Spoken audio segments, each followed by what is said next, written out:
Welcome, everyone, to Jimmy John's Field. Brian Fisher and Dan Dober with you here on a, well, now it's a gorgeous Friday evening. They had a little bit of a scare earlier in the day, and it's going to be a matchup today between the Utica Unicorns and the Westside Woolly Mammoths, the Mammoths being the home team today. Yeah, it's going to be a great matchup. You have Jeremy Holcomb on the mound for the Woolly Mammoths, and then you also have Cody Brown taking the hill for the Unicorns. Now, Dan, these were the same pitchers that started last time these two teams faced off. Yeah, it was last Saturday night, and starting with Jeremy Holcomb, he went 6 innings pitch, gave up only 2 hits, 0 runs, had given up 2 walks, and had 7 strikeouts. Now, on the other hand, you had Cody Brown. He went 6 innings, only gave up 3 hits, gave up 2 runs, 2 in which were earned, gave up a walk, and had 4 strikeouts. Now, Brown seems to have found his way into the starting rotation here for the Utica Unicorns. He's done a pretty good job of it. His record so far this season has been pretty good. His stat line, I should say. You know, he's 0-1 so far in the season with a 3.85 ERA. He's played in 7 games, 4 of which he started. Pitched 21 innings with giving up 19 hits and 9 walks and 11 strikeouts. So he's done a pretty good job ever since coming into that starting role. Like you said, Dan, last time out, you know, he faced off against the Mammoths last Saturday and went 6 innings and didn't even give up a single earned run because both those runs were unearned from that home run. And then Jeremy Holcomb, I mean, he's been dominant all season long for the Westside Woolly Mammoths. Yeah, he's got in 68 innings pitch, has 6 wins, 2 losses, only giving up 54 hits, giving up 21 walks, has 49 strikeouts, giving up 23 runs, 19 in which were earned an ERA of 2.49. Yeah, that ERA is just it says it all. Jeremy Holcomb has been absolutely dominant this all season long for the Westside Woolly Mammoths, and look forward to be another good pitching matchup here today. As last time these two teams faced off, it ended up being a 2-0 shutout in favor of the Westside Woolly Mammoths. Yeah, that came from Alex Abbott. Oh, he had home run, and that came back, 2-run home run that came back in the 3rd inning in that ball game with 2 RBIs. He had a good game that day. He went 2 for 3. He had a base hit as well. Or I'm sorry, he only went 1 for 3 in that game. He had that home run and he walked as well.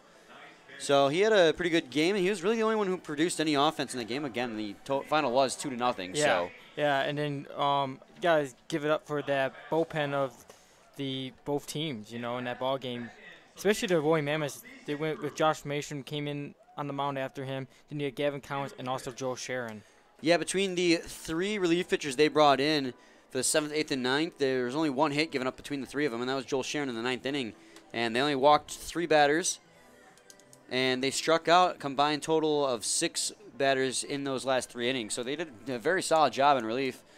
And again, good relief pitching as well from the Utica Unicorns, just they were on the wrong side of a 2-run home run in that ball game. It was just a very good pitcher's duel throughout the whole game. And, we mentioned really quick about the weather. Yeah. It's sunny now. It's partly cloudy, but it was... Yes, it was coming down. It was pouring about 5 o'clock. It started just pouring, and then it lasted about an hour, and then it stopped. So the warning track on both sides near the dugouts is a little bit flooded, but other than that, we managed to get the tarp on the field on time. When I say we, I mean we, because we were even down there helping push that. Yes, we take the tarp on and off. Got a good workout in. But it should be a good game of baseball here today. Not much wind to speak of, about 72 degrees here as we approach game time. And like I said, it's partly cloudy. The lights are already on here because it was so dark with the rain falling from the sky that we kind of had to put them on. Yeah, if you look at the weather now, you wouldn't have ever thought that a storm came through, but it did. Yeah, well, even looking at the weather, when I saw these dark clouds rolling in, we were down there watching the Unicorns take BP. I didn't think that it was actually going to rain because the weather didn't say it was supposed to. It was like, oh, maybe it was just like a scary-looking cloud. But no, it was pouring. Yeah. It was just really storming. Yeah, luckily it pushed out away, and we were able to get this ball game in this evening. Yeah, luckily for us. Dan, who are you going to go with for your player of the game? I am going to go with Alex Abbott. Now, Alex Abbott this season, he in 118 at-bats, has 35 hits, has 7 home runs, 24 RBIs, has 18 walks, and an average of .297. Yeah, he's been the best hitter. Him and Ken Blackson have been the best hitters for the Westside Woolly Mammoths this season. I was batting in the 3rd spot today in the lineup for the Westside Woolly Mammoths. I'm playing right field. Dan, I think I'm going to go with Dylan Sprague of the Utica Unicorns. So far this season, he's only played in 13 games, has 37 at-bats. He's got himself 11 hits with 1 home run and 11 RBIs, and he's also batting .297. So granted, a smaller sample size as Abbott's been here the whole season, but Dylan Sprague, since joining the Unicorns, has been done very well. What about Steve, our writer? He's going to go with the left fielder today for the Utica Unicorns, Nico Lolio. I like his pick. Lolio's been hitting really good so far this season for the Unicorns. This season, in 114 at-bats, he has 26 hits, 6 home runs, 29 RBIs, has 16 walks, and an average of 228. Now, yeah, his batting average has slowly been climbing. He's been on the slow climb back to something decent with that average. Now he comes in clutch situations, and he tends to hit a lot of runs. We've talked about that many times throughout the season. Lots of home runs for him. Sack flies when the team needs it. His average was at the worst about a $1.99, and now he's back to 228, and he seems to be getting a hit or two each game and slowly climbing back up.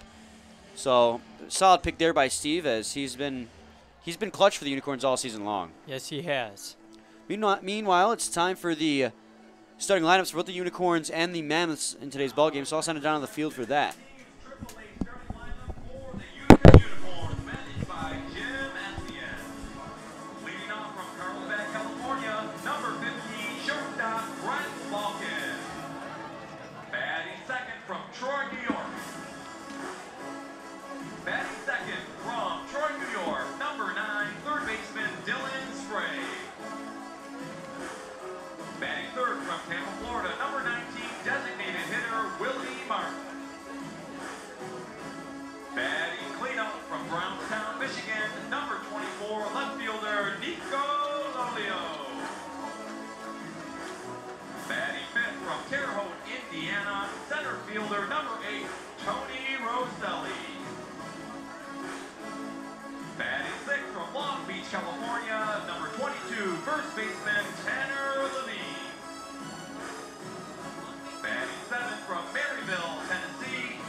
Get on your feet for the Westside Woolly Mammoths, managed by Shane McCaddy.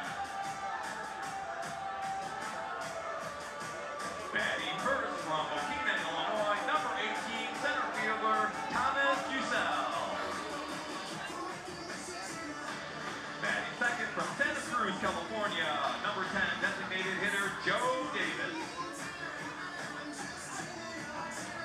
Batting third from Tifton, Georgia, number 21, right fielder Alex Davis. Batting fourth, cleanup from Clio, Michigan, number 22, first baseman Ethan Whisker. Batting fifth from Vienna, Virginia, number 9, third baseman Ken Blackstone. Batting sixth from Maitland, Florida, number 20, catcher Kyle Hamner. Batting seventh from Goffstown, New Hampshire, number 3, left fielder Riley Palmer. Batting eighth from Troy, Alabama, number 11, second baseman Jalen Lawson. And batting ninth from Hamilton, Ohio, number 2, shortstop Jeff Smith. And pitching tonight for the Woolly Mammoths from Mount Olive, Alabama, right-handed pitcher number 12, Jeremy Holcomb.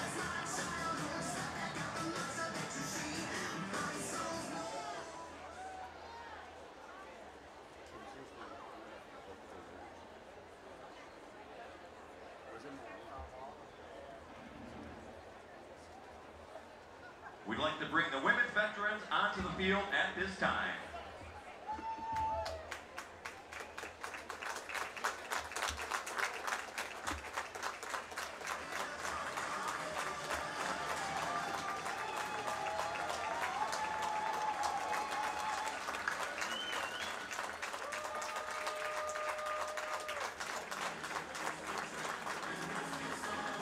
Let's show our appreciation and give them a great big hand.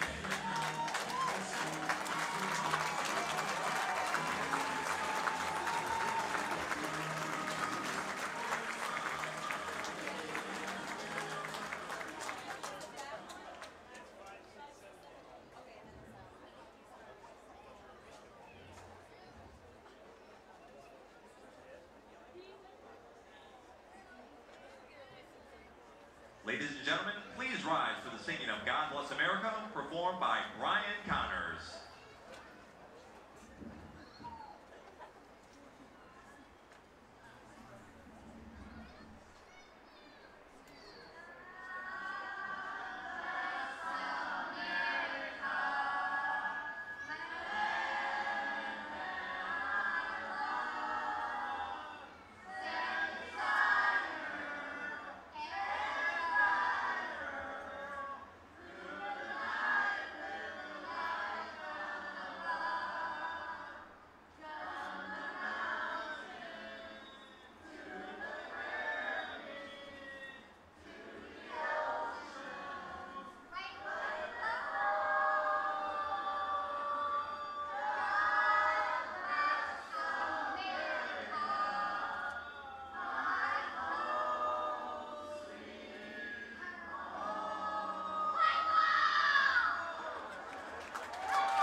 Let's give a great big hand to God's Special Voices from Westside Bible Church.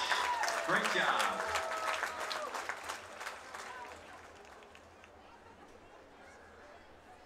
Ladies and gentlemen, please remain standing. Please rise and remove your hats. Veterans and active military may keep your caps on while rendering the hand salute as we honor America and our military with the singing of our national anthem performed this evening by Alyssa Harris. Oh, say, can you see by the dawn's early light what so proudly we hailed at the twilight's last gleaming, whose broad stripes and bright stars through the perilous fight o'er the ramparts we watched were so gallantly streaming, and the rocket's red glare, the bombs bursting in gave proof through the night that our flag was still there. Oh, say does that star-spangled banner yet wave, and the land of the free and the home of the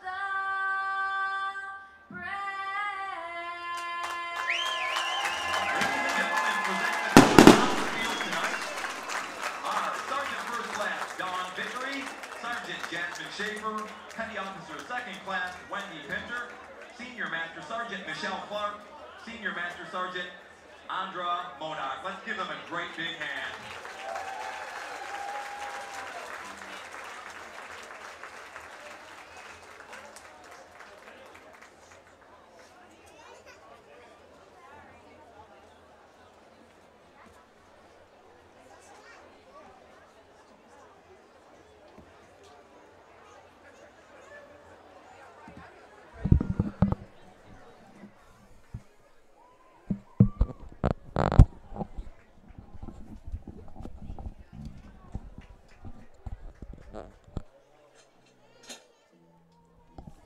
Welcome back, everyone. Brian Fisher and Dan Dolber with you here as we're still a few minutes away from first pitch here at Jimmy John's Field. And while we wait for the first pitch to the Utica Unicorns, why don't you go through their starting lineup?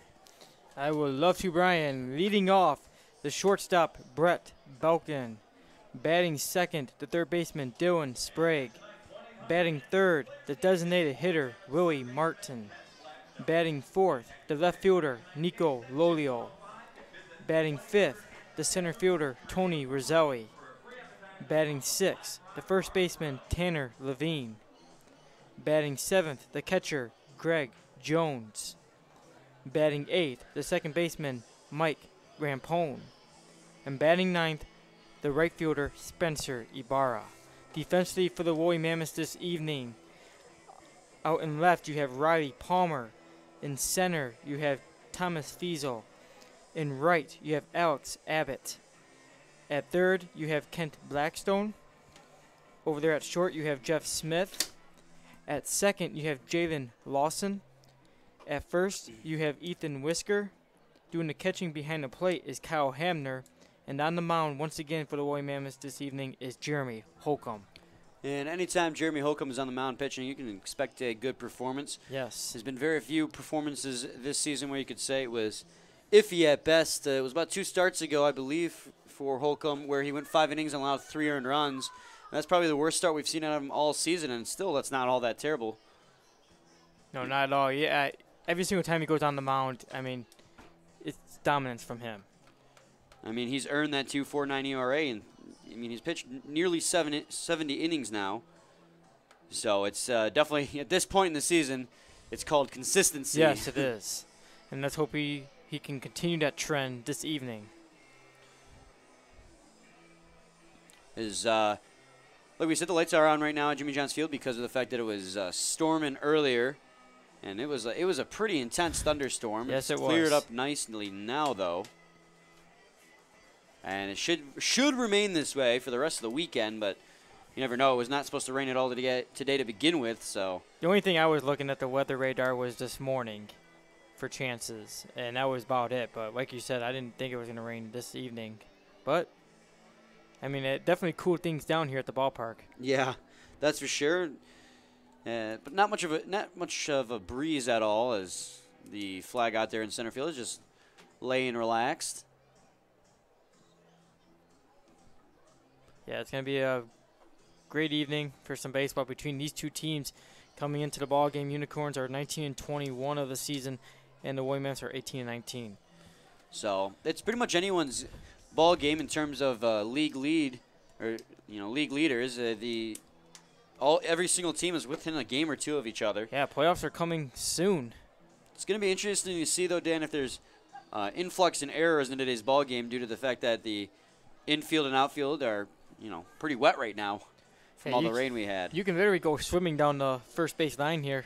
Yeah, it was, that big puddle over there. The warning track in front of the Unicorns dugout is flooded, but luckily we don't use the warning track in front of the dugout very often. Occasionally the pop fly will go out over there. As the Woolly Mammoths are still warming up here. As Holcomb gives the thumbs up to Kyle Hamner behind the plate. Looks like he says he's feeling good on the mound.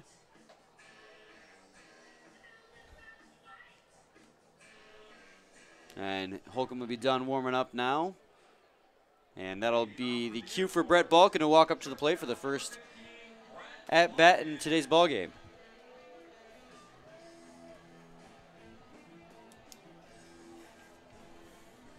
Brett Balkin is hitting .315 this season, has 39 hits and 11 RBIs. At one point this season, Dan, he was the lead leaguer in average. Yes, he was. His average was all the way up at 420 at a certain point. He's come down to earth now, though. We've seen a lot of changes this season. He was leading at one point. Now it's between Cam Stewart and John Macon and also Thomas Rulis. Yeah, Thomas Rulis right now actually has the lead league in average. Came into yesterday's game with a .344 batting average.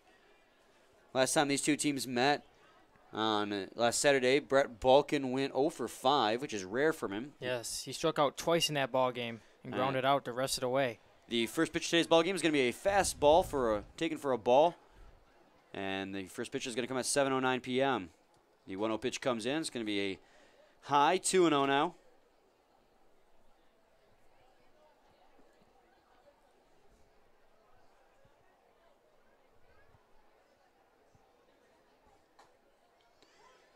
That's going to be in there for a strike, 2-1. Yeah, 3 consecutive fastballs from Holcomb. Looking at that warning track in front of the Unicorns dugout, it's huge, but then look at the Woolly Mammoths, it's just a small little puddle. Well, it was pretty flooded over there, too. Looks like the grounds crew had time to clean that one up, as that's going to be a ground ball over to the first baseman, Whisker. He has it. Will tag first base, and that's going to be an easy out to start the ball game. Really chopped at that one, hit the ground, went up in the air, and Whisker just had to get underneath it and tag first. And here's your pick for player of the game this evening, Dylan Sprague. Dylan Sprague's hitting in the 2 spot in today's ball game, but he's batting .297 on the season. So, and we know he's got a little bit of home run power, as he has one so far. As that's going to be a ball inside, 1-0.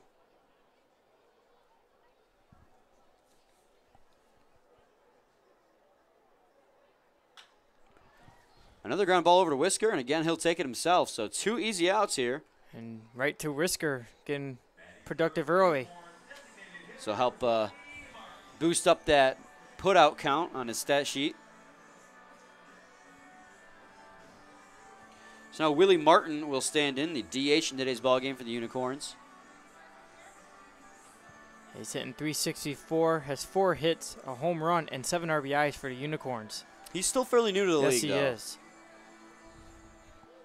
I think this is our 3rd game of seeing him in the Unicorns lineup. We're watching him during batting practice, and he was getting a lot of good swings. He's making good contact and driving them deep, as he's going to hit that one down the right field line. Foul ball, as it very looks close. just foul. So 0-1 now on Willie Martin. And once again, he's wearing number 19, and that's old Taylor Jarakowski's old number. Willie Martin, so far, despite the small sample size, he's only been with the team for about 2-3 weeks now. He's been very productive. That's 7 RBIs on 4 hits is insanely good. Also has a home run for them. Yeah, it means he comes up big in key moments for his ball club. The 0-1 comes in, and that'll be outside. 1-1 there. With the off-speed pitch that time, Jeremy Holcomb did.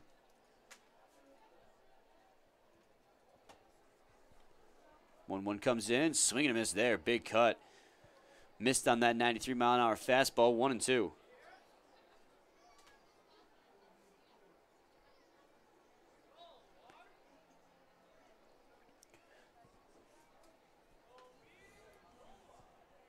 So the 1-2 comes in, that'd be way outside. Tried to go with a slider that time, but missed. Yeah, Go Holcomb ahead. does a great job of mixing up his pitches. Well, and that's what's made him so effective so far this season. Between this fastball, slider, and curveball, he's pretty much been untouchable. And I mean, he's got a 2.49 ERA for a reason. That one's going to be low and away, 3-2. Went back to the fastball that time. He's got pretty good velocity on that fastball. Gets up to about 94. Occasionally touches 95. Also has a pretty good slider. Yeah, he's gotten a lot of guys with that this season. 3-2 comes in. It's going to be a ground ball fouled on the third base side. So the count will remain.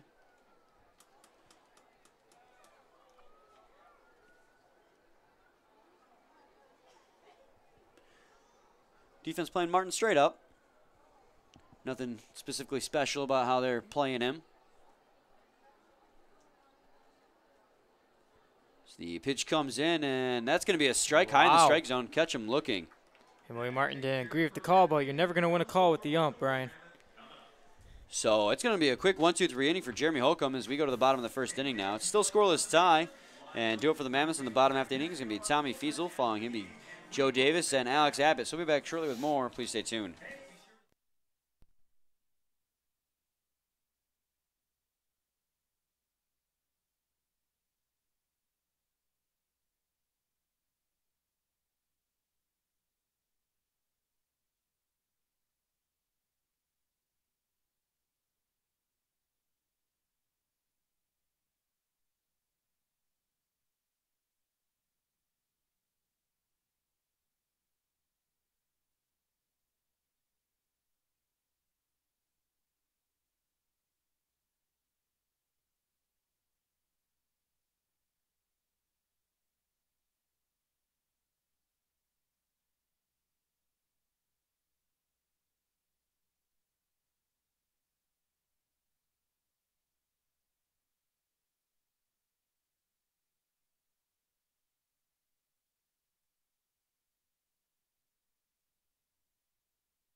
Welcome back, everyone, to Jimmy John's Field. Brian Fisher and Dan Dobler. And as we approach the bottom half of the first inning, we're going to go through the starting lineup one more time for the Westside Woolly Mammoths. Go ahead, Dan. Leading off, the center fielder, Thomas Fiesel. Batting second, the designated hitter, Joe Davis. Batting third, the right fielder, Alex Abbott. Batting fourth, the first baseman, Ethan Whisker. Batting fifth, the third baseman, Kent Blackstone. Batting sixth, the catcher, Kyle Hamner. Batting seventh, the left fielder, Riley Palmer. Batting eighth, the second baseman, Jalen Lawson. And batting ninth, the shortstop, Jeff Smith. Defensively for the Unicorns this evening, out in left you have Nico Lolio. In center you have Tony Roselli. Out in right you have Spencer Ibarra. At third you have Dylan Sprague. At short you have Brett Belkin. At second you have Mike Rampone. Over there at first you have Tanner Levine. Doing the catching behind the plate is Greg Jones. And on the mound once again this evening for the Unicorns is Cody Brown. Meanwhile, the first pitch from Brown comes in, and it'll be a ball low and away, 1-0. Tommy Fiesel stands in. He'll lead it off for the Westside Woolly Mammoths in today's ball game.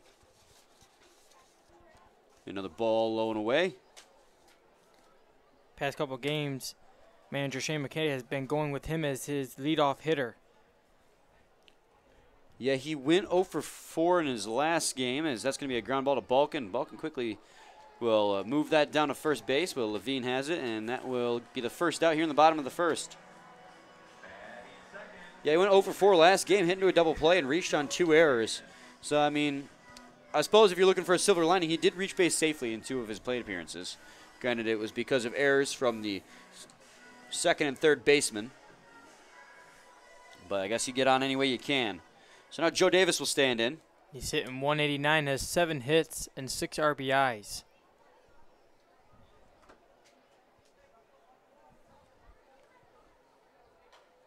He's going to get a piece of that one and foul it off his leg. 0-1 now. Davis did manage to go 1 for 4 last Saturday when these teams met last. It's a base hit in the 7th inning.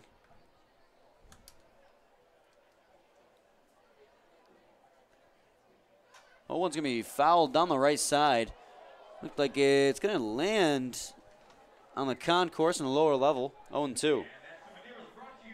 He also reached safely due to an error on the first baseman at the time with Roy Martin. Yeah, there were quite a few errors in that ball game. It was a strange game. Yes, it was. Wasn't a whole lot of offense, but the defense was definitely letting people on. Oh, he's going to get that one off the end of his bat right to Balkin, though, and Balkin will toss it back down to Levine, and that'll be 2 quick outs. Well, like Whisker, Balkin's getting a lot of action this inning. Yeah, two batters in a row. The ball's been hit right to him. Looked like he might have broken his bat on that one. And here's my pick for player of the game this evening, Alex Abbott. Alex Abbott hit the difference maker last time these two teams met with that 2-run home run in the 3rd inning of that ball game. Neither of those runs were earned, though, for Cody Brown. As Davis, who was with the runner on base, reached, and it would have been the 3rd out if the error had not occurred, so neither of the runs counted against Cody Brown. As that'll be a ball outside to start things off the at-bat, 1-0. Yeah, it was definitely weird how the game ended up just being at final score 2-0. Nothing else was going on the rest of the game. Well, it was a pitcher's duel. Yes, it was. Both It's going to be pitchers hit high in the air. The third baseman Sprague in foul territory will make the catch, and two quick halves of the innings. Cody Brown and Jeremy Holcomb both go 1-2-3. So we'll go to the top of the 2nd inning, still scoreless. We're due up for the Utica Unicorns is going to be Nico Lolio. Following him will be Tony Roselli and Tanner Levine. Those are your 4, 5, and 6 batters in the lineup for the Unicorns. We'll be back shortly with more. Please stay tuned. Ladies and gentlemen, if you could please direct your attention towards home plate. We are proud to introduce Jeff and Chelsea. And Jeff and Chelsea have been blessed and are expecting an addition to their family. And with the help of Diamond Hoppers Casey Chenoweth, we are about to find out whether their bundle of joy is going to be a boy or a girl.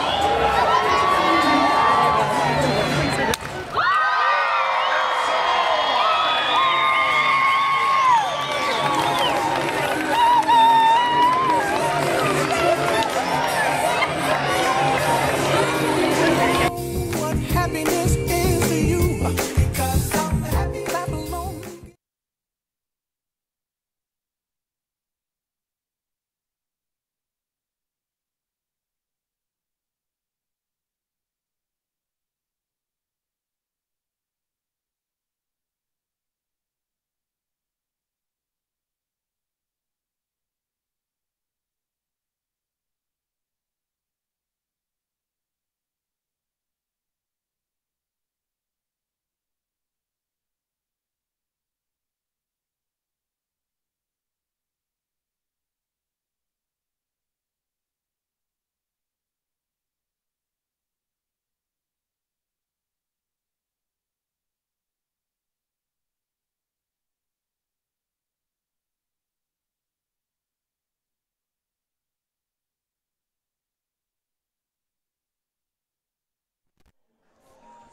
Welcome back, everyone, to the top of the second inning. Still scoreless tie as both Brown and Holcomb had 1, 2, 3 firsts.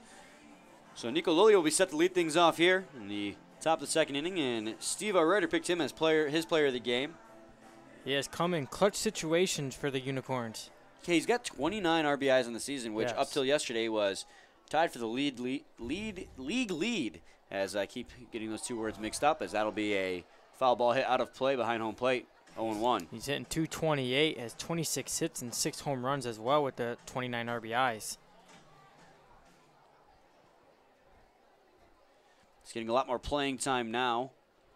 He's become a regular in the lineup for the Utica Unicorns. He played multiple positions. He's out in left. We have seen him lately. Yeah, we've seen him at first base as well as the 1-1 comes in. He hit that one off the end of his bat, fouled down the third base line, out of play, 1-2.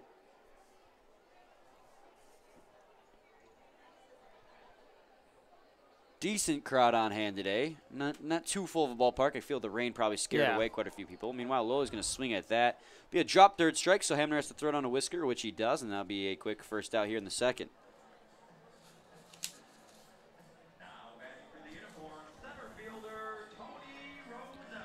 So now Tony Roselli will stand in, the center fielder in today's ball game for the Unicorns. He's hitting .196, has 11 hits and 2 home runs and 4 RBIs.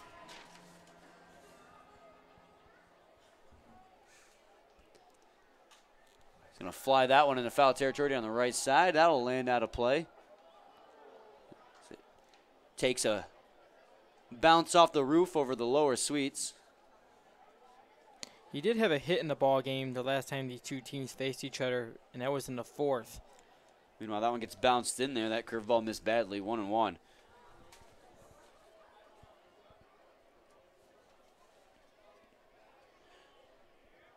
Yeah, I mean, it was just not a good game for hitters at all. Most of the people you're going to be reading stat lines for the last time these two teams met are going to be 1 for 4, 0 for 4, or 1 for 5, something like that. It's 2-1 now after that last pitch missed outside. The only positive I see is Alex Abbott. Well, and he was the one who hit the home run that made it 2-0, and that's how the game would end up. 2-2 now. That fastball was taken for a strike.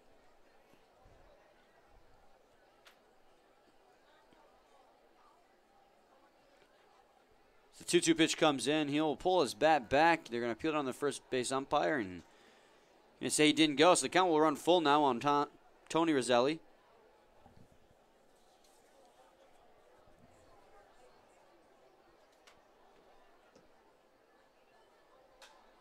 He's going to drive that one down the right field line. On the run is Abbott towards the right field corner, and it'll be hooking foul and bounce out of play. So 3-2 it'll remain. Got a good piece on that one.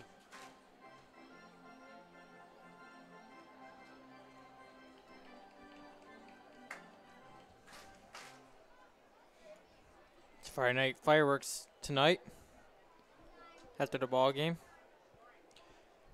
That's always fun to see. That usually draws out a pretty good crowd as well. They are spectacular.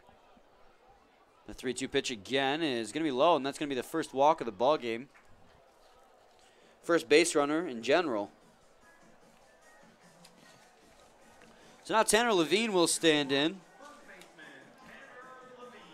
Now Holcomb did only give up 2 walks in the game last Saturday, so that was just his first in this ball game. One of those walks was to Tanner Levine, who is standing in now. Levine going 0 for 2 in that ball game with 2 walks. The second walk coming from Tyler Collins. He's still new to the league as well. Yeah, last week was his first week with the Unicorns.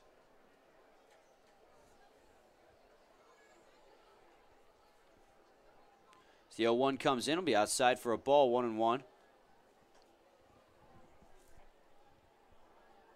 So runner at first base for the first time today for either team, with 1 out here in the top of the second inning.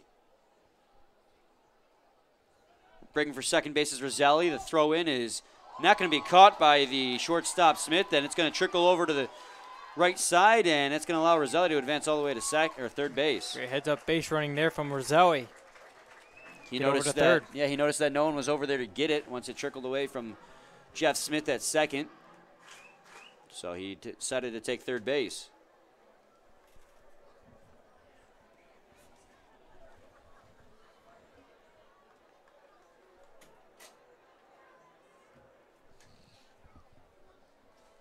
So we got a runner at third base now, and Tanner Levine can get his second RBI in the season if he brings home Tony Roselli and give the Unicorns an early lead here in this ball game. So 1-2 count on him. Corner infielders are playing in to cut that runner out at home if they can. It's going to be a fly ball to left field. Coming in is Palmer. He'll make the catch. Tagging from third is Roselli, and he'll retreat back to third base. He thought about going, but what an arm there. That was a good throw by Palmer, and that ball was in a hurry. So the fly out will not be enough, then we'll have 2 outs here in the top of the second with a runner at third.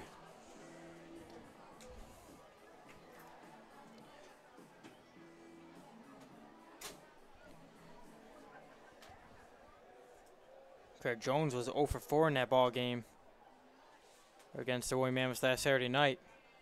Struck out 3 times. See if he can. Another broken bat as that one's hit right back to the mound, and he'll make the easy underhand toss to Whisker, and that will end the top of the second. Unicorns threaten but cannot score, and we'll go to the bottom half of the second inning where the Mammoths are going to be due up. It's going to be Ethan Whisker, Kent Blackstone, and Kyle Hamner. We'll be back shortly with more. It's still a scoreless tie. Please stay tuned.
Welcome back, everyone, to the bottom of the second inning, where Ethan Whisker will be up to bat. As the rain begins to fall here, as the weather doesn't want to decide if it's going to be beautiful and sunny or rainy. It looks like a little light sprinkle here. The right side of the sky is blue sky, and the right side is gray clouds, as a dark one is coming overhead now. First pitch to Ethan Whisker will be a ball 1-0.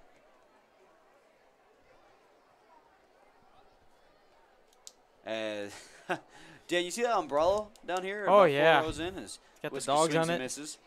Yeah, it's raining. It's literally raining dogs and cats on that umbrella. That's actually pretty funny. I like that.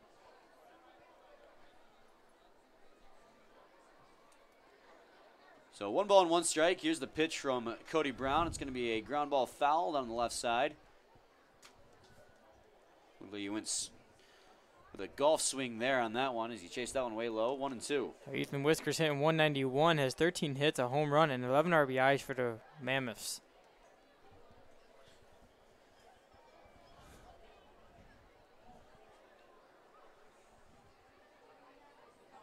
One two's gonna be way outside. Count will fall even at 2 apiece now.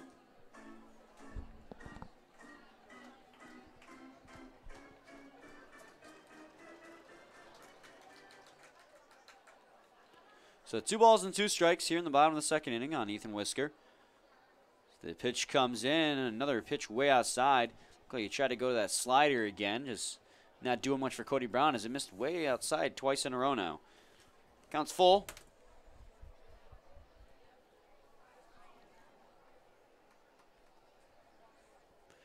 As the 3-2 comes in.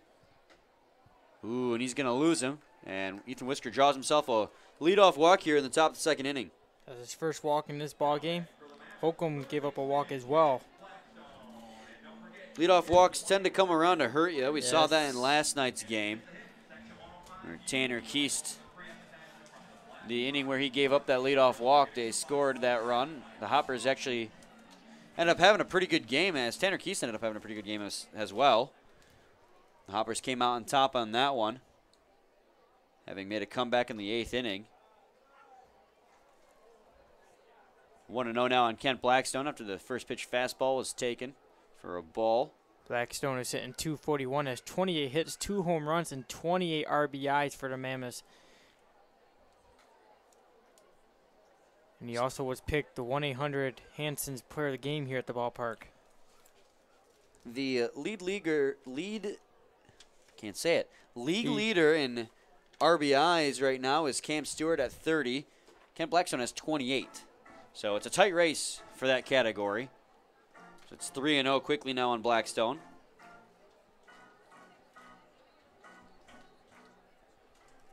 We got a runner at first base with no outs here.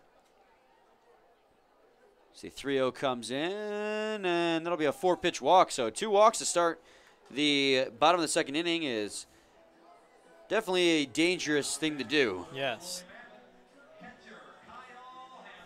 Yeah, that's back-to-back walks now for Cody Brown. And obviously, the catcher, Greg Jones, goes out to the mound to talk with him, and so does Mike Rampone. Now, Dan, the Unicorns in the top half of the second inning got a man on due to a walk. Roselli stole second, then reached third on an error, but they ended up leaving him there at third base. Let's hope the Mammoths can not repeat that same problem here. They got no men out here with 2 on. He's going to drive that one to right field. Backing up is Ibarra. He'll make the catches. That one was a hit right to him and right. Advancing the third is going to be Ethan Whisker. So you got runners in the corners now. Hamner got a good piece on that one, but unfortunately he hit it right to Ibarra, who just had to back up to make the catch.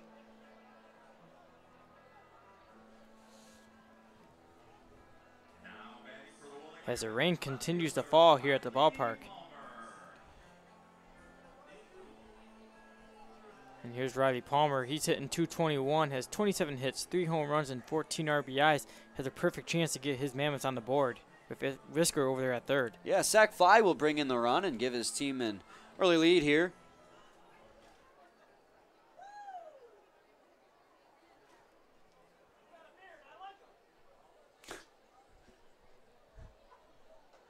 As that pitch is going to be in there for a strike. Went with the fastball that time. It touched 93. 0-1.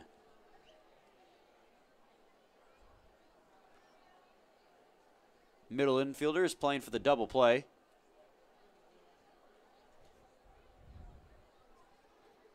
Yo, 1 pitch. Another ball inside. That'll be tagged for a strike. 0-2.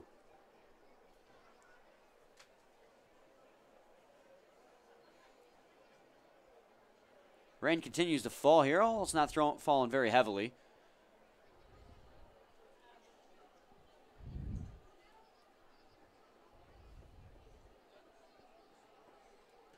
The pitch from Brown is in. That's going to be line drive fouled Right in on the the puddle.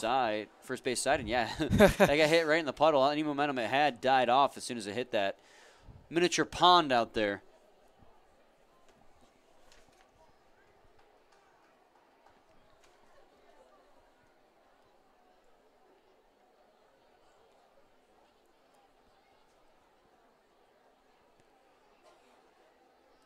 Again, the 0-2. That'll be in there for a strike, catching the inside corner. And Palmer did not agree with that call. That was 3 fastballs, all taken by Riley Palmer, that were called for strikes. So I guess Cody Brown has figured out what to do when Riley Palmer's up at the plate. That's Brown's first strikeout in this ball game. So now the runners at the corners, it'll be Jalen Lawson, who's making his debut here today, who will try and bring home this runner from third.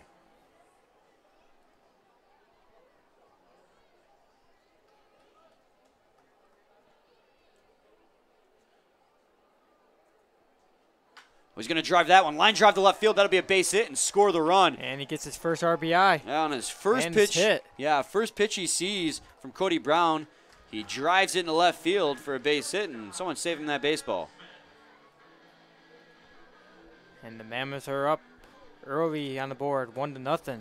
Thanks to an RBI single from Jalen Lawson. Lawson out of Alabama.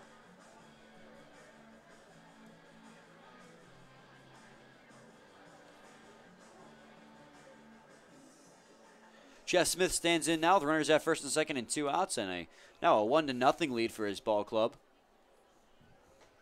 He'll swing and miss at a first pitch slider. The 0-1.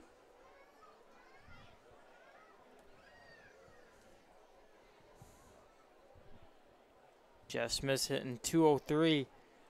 Has 25 hits and 9 RBIs.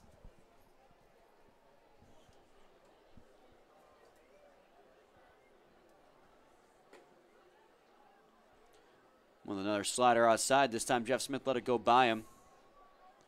1-1.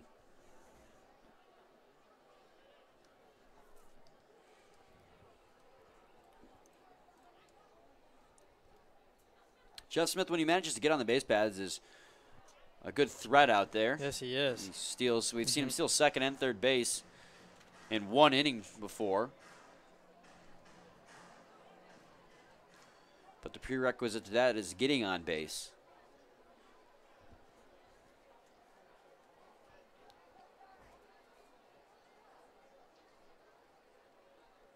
Here's the 2-1 pitch, and that'll be a ball high, 3-1 now. I noticed about Jeff Smith, he's been more patient at the plate now. Yes, he's been more patient recently than he has been in the past. He struck out a lot earlier this season. He was going through a bit of a slump. He's hitting a little bit better now. So 3-1 comes in. He'll foul that one out of play as the rain is beginning to come down harder here.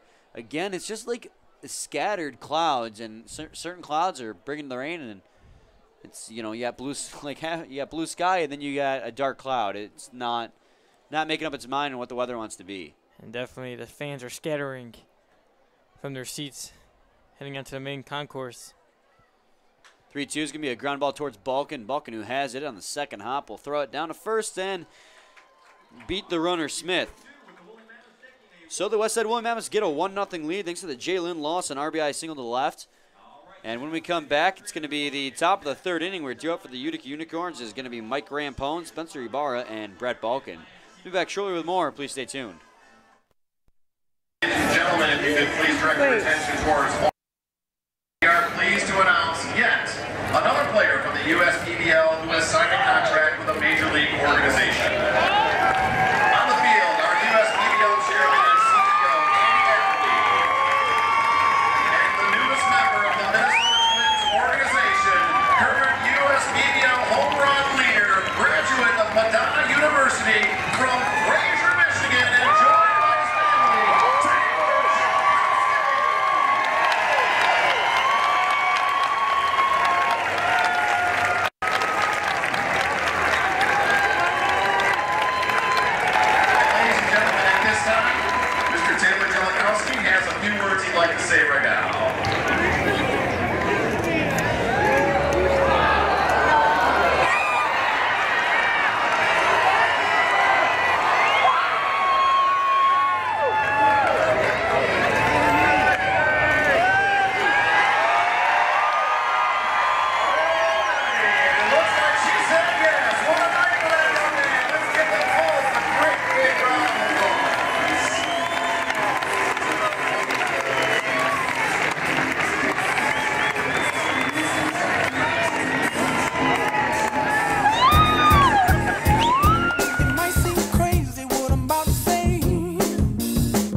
Welcome back, everyone, to Jimmy John's Field, and the tarp is going to come out now as the rain has.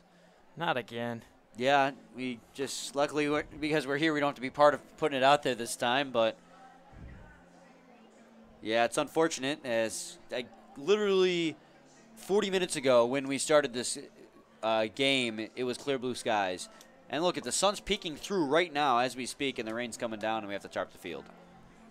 Yeah, here comes the sun, and this rain probably ends up going away before they even get the tarp on.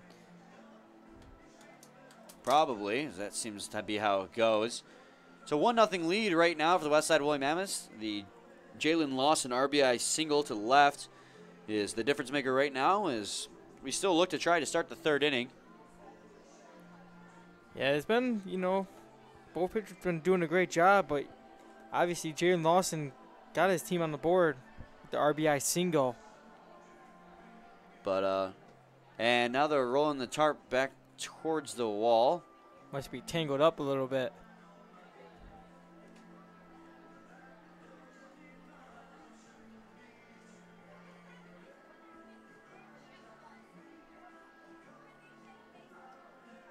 Welp. It's a 1-0 lead for the Westside Woolly Mammoths. Whenever this game does start back up at the top of the third inning, Mike Rampone is due to start things off. And we're going to go to a break, and we'll keep you guys updated on how things are progressing with this rain delay. So please stay tuned.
Welcome back, everyone, to Jimmy John's Field. Brian Fisher and Dan Dolby with you here. The Westside Woolly Mammoths have taken the field and are warming up here as the tarp never really got on the field to begin with. They kind of half unrolled it and then rolled it back to the wall. It's still raining. Yeah, it's a little light drizzle, though.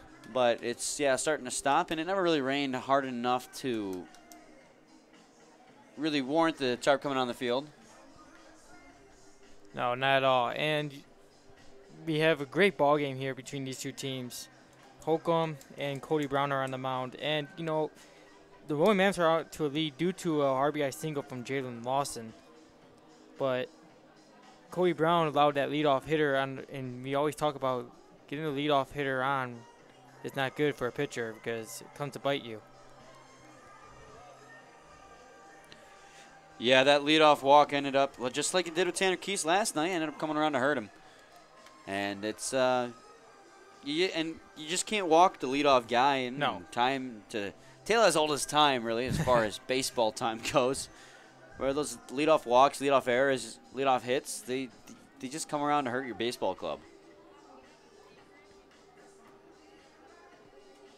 And we have fireworks tonight here at the ballpark. If we manage to get that far. Yes. The weather's been kind of playing with us here as it was raining really hard, then it was clear blue skies. Now it's raining again. Yep. The rain continues to lighten up here. They look to continue this ball game, and I hope they do.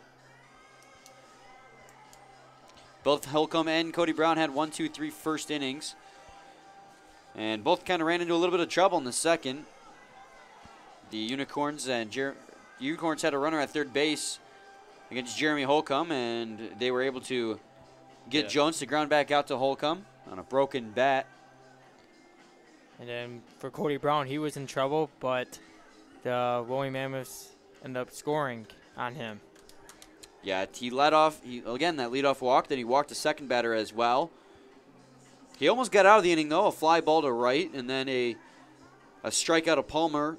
Put him at 2 outs with runners at the corners, but then Jalen Lawson in his first at-bat, the first pitch he saw, he singled it to left for a base hit. And now Shane McCaddy and the umpire and some of the infielders are out on the mound as they assess the quality of the mound.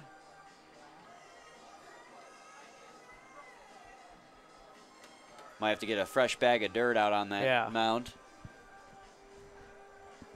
But it's been one of those nights, Brian. Weird weather conditions here. Hopefully the rain looks like it's actually stopped now based on what I'm seeing in the... Yeah, I'm looking at that big puddle there in front of the Unicorns dugout, and I don't see any raindrops on it. So yeah, it seems to have stopped. So that's a good sign right there as the fresh bag of sand is coming out to the mound.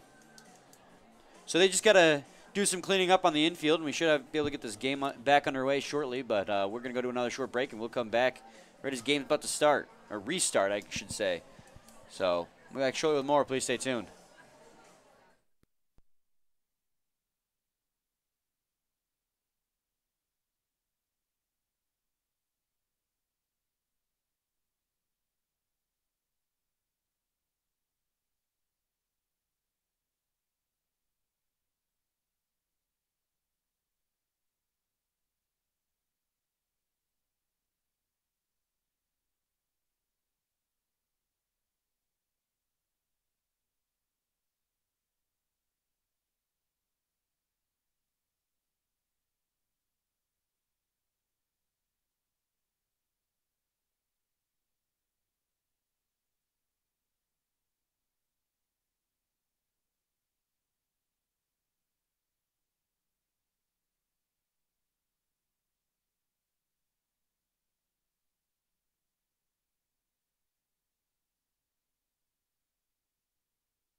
Welcome back, everyone, and the game is set to resume here as Mike Rampone is stepping into the batter's box. Yeah, they had to make adjustments to the mound, but we're good to go. As it's a 1-0 lead for the Westside Woolly Mammoths here in the top of the third inning. Thanks to an RBI single from Jaden Lawson. Last time these two teams faced off, Dan, Mike Rampone went 0 for 3, striking out 3 times, all swinging. So you could say that Jeremy Holcomb has his number. And of course, Rampone's not looking to repeat that night. The 1-0 comes in, and that'll be a strike on the outer third of the plate. 1-1 now. He's hitting .280, has 23 hits, a home run, and 8 RBIs. So he's had a good season. It's just that Jeremy Holcomb seems to be his kryptonite, as that one's going to be in there for a strike as well. By the knees, 1-2.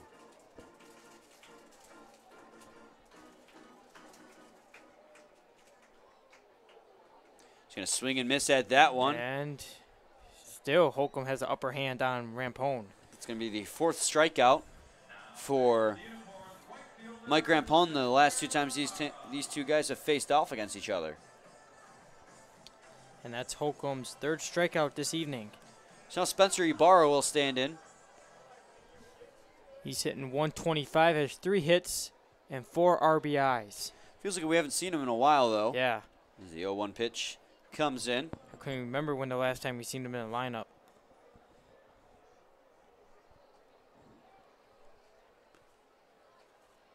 One and one now after the last pitch missed. Spencer Ibarra's out there and right this evening for the Unicorns. That's going to be a strike on the inside corner. Another fastball from Jeremy Holcomb. He's doing a good job mixing his pitches here, Dan. Yes, he is. Goes with the fastball. He has a slider. It's been working very well for him. Ooh, a swing and a miss at a ball in the dirt. It's going to be a drop 3rd strike, though, and the throw down to first is in time. So this will be the 4th strikeout now for Holcomb and 2 to start the inning. Here comes Brett Belkin to the plate. He's 0 for 1. Grounded out to Ethan Whisker his first time.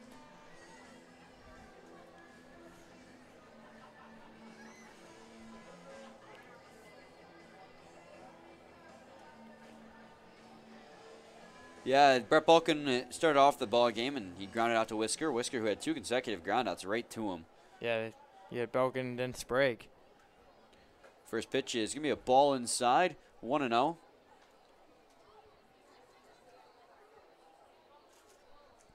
Blackstone then there at third base, playing a little bit closer towards home plate than he normally would. Balkin is a threat to bunt, though, so makes sense logically, as that's going to be another ball inside, 2-0. Fans begin to make their way back to their seats. Some of them with some snacks in their hands now. As I see a gentleman with some tacos that look see quite some good. nachos too. Going to show bunt that time, but pull it back. It's going to be a called strike anyways, 2-1. Making me hungry here.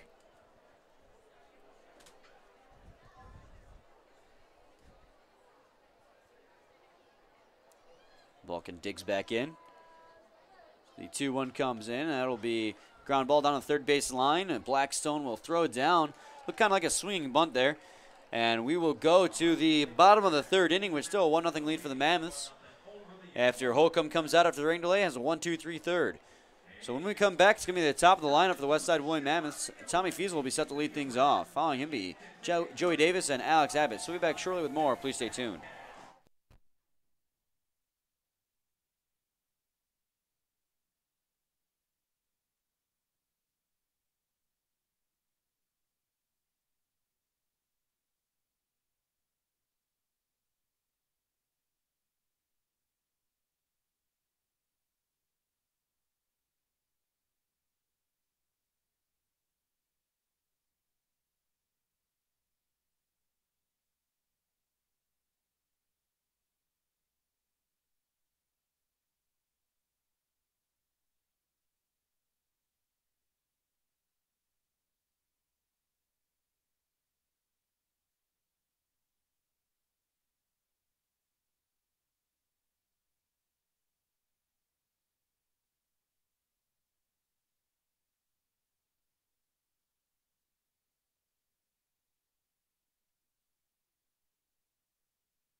Welcome back, everyone, to the bottom of the third inning.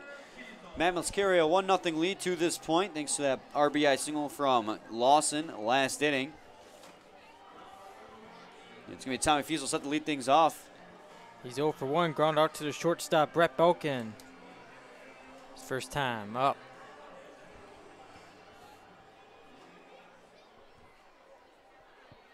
Came in tonight's ball game hitting .303, had 10 hits and 2 RBIs. As that's going to be a strike on the outside corner, 0-1.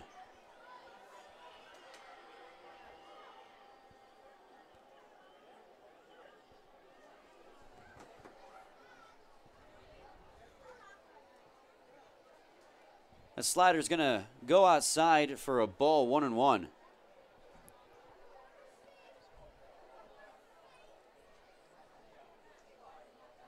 Here comes the 1-1 pitch. It's going to pop out of the glove of Jones, but be a ball, 2-1.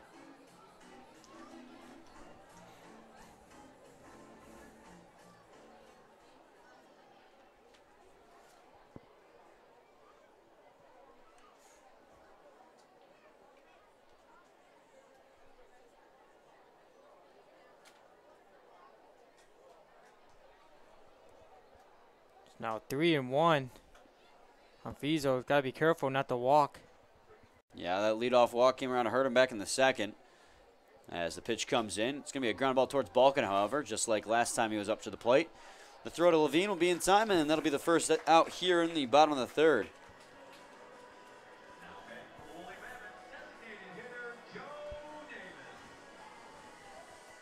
Here goes Joe Davis to the plate. He ground out to Brett Belkin his first time up as well, just like Fiesel.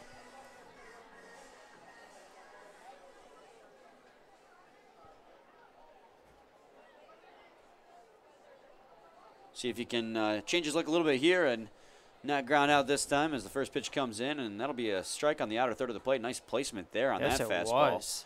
0-1.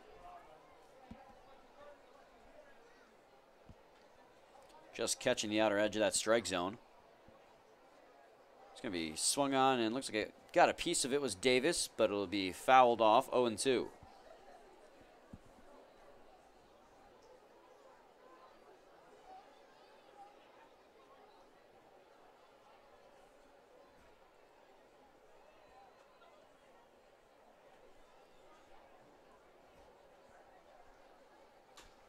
That'll be swung on and foul tipped as Davis is going to look over his bat now. See, because it kind of sounded like his bat might have broken on that one.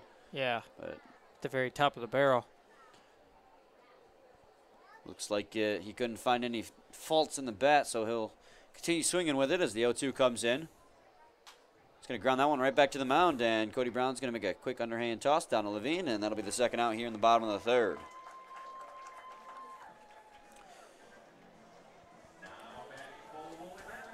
Here's my pick for player of the game this evening, Alex Abbott. Last time up for him, he popped out in a foul territory where Dylan Sprague made the catch. Came in tonight's ball game hitting .297, 35 hits, 7 home runs, and 24 RBIs. Yeah, he's currently second in the league in home runs. The lead leaguer is Cam Stewart and John Mankin at 8.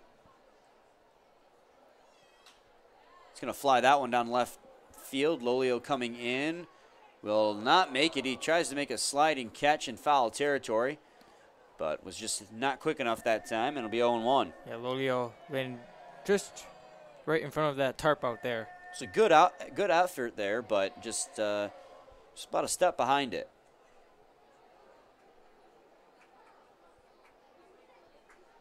We've seen Lolio make a couple great plays out there in left.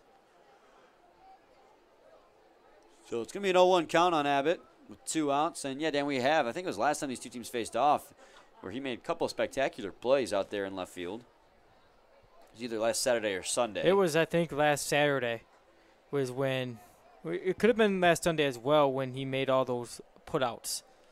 Yeah, a couple sliding plays for him out in the outfield. And he was showcasing his athleticism. The 1-1 comes in. Swing and a miss there as he Gets in with the off-speed pitch, 1-2.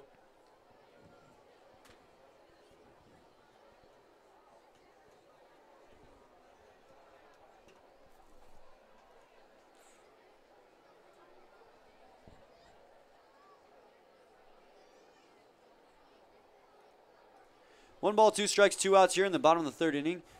No man on, and a 1-0 lead for the Mammoths, as that's going to be a ball inside, and the count's going to fall even to 2-2. Tried to get him with a slider there. Got in the inside corner. He's just ended up coming in low and inside, like you said.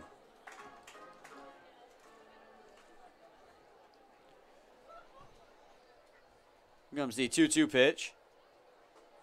That's going to be in there for a strike. Abbott doesn't agree with the call. Says it was a little bit high, but it's going to be a strikeout looking for Cody Brown to end the inning. Both pitchers adjusted quite well after coming out of that very short rain delay. Doesn't seem to have slowed them down much at all. And we go to the top of the 4th inning. We're due up for the Unicorns. Is going to be Dylan Sprague, Willie Martin, and Nico Lolio. So we'll be back shortly with more. Please stay tuned.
Welcome back, everyone, to the top of the 4th inning.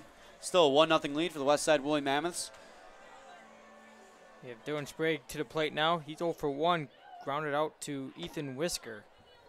First pitch is going to be a strike on the outside 3rd of the plate, 0-1. Truman Holcomb has had pretty good command over that fastball.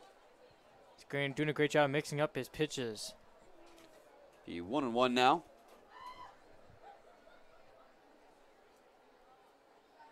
I was just going to mention Dylan Sprague's your pick for player of the game this evening. Yeah, first time up, he grounded down to Whisker at first. Let's hope he can improve on that.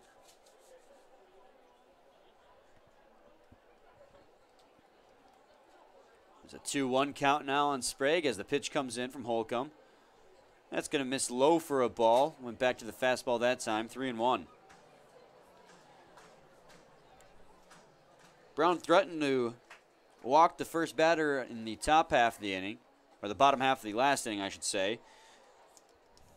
Ended up getting him to ground out, as that one's going to be in there for a strike, 3-2. Yeah, Unicorns were threatening in the second, but unable to bring home Roselli, who ended up at 3rd. It's going to be a ground ball over to the second baseman, Lawson, and that'll be a quick first out here. So with 1 down and no man on, it's going to be Willie Martin to step in for his second at-bat of the ball game. He struck out his first time. Looking at that, one of a few strikeouts for Holcomb so far. I believe he has 4 on the game to this point. 3 of them were swinging and just 1 were looking, and that was to Willie Martin last time.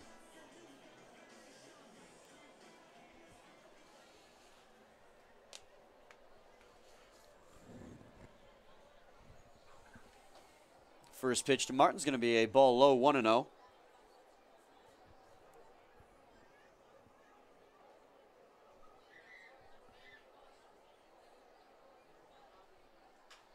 That's going to be chopped at and going to be a ground ball to the third baseman Blackstone. He'll make the throw in time, and 2 quick outs as Holcomb seems to be finding himself a little bit of groove here.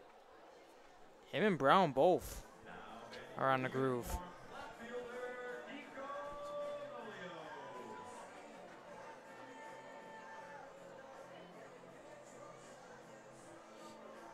Nico Lolio is up to the plate now. He shook out his first time up. That was a drop third strike. Hamner had to throw down to first base in order to get him. They were able to make the throw in time. That one's going to be popped high in the air into foul territory. Looks like it's heading out of play, though. 0-1. Lolio was Steve's pick for player of the game so far today. He's hitting 228. He's 26 hits. Has 6 home runs and 29 RBIs.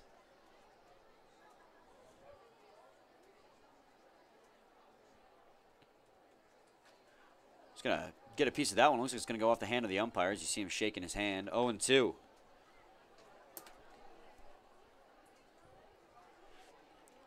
Infield has shifted a little bit towards our right. Lawson playing a little bit closer to first base with Smith playing almost behind the second base.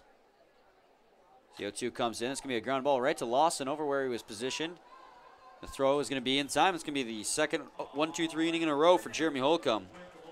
He's cruising, Brian.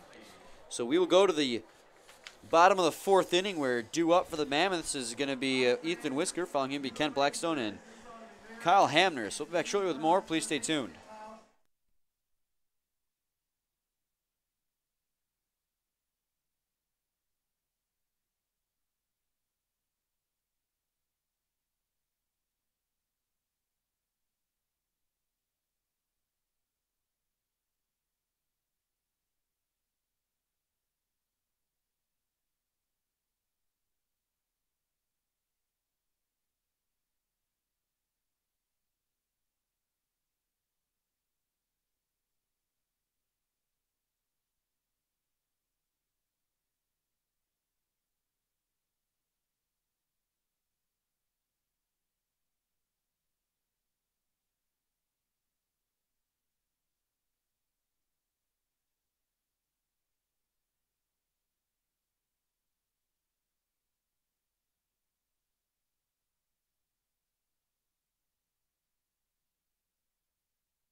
Welcome back, everyone, as we finally are back here to the bottom of the fourth inning. There is some needs of repair Over there at at home home plate. Yep.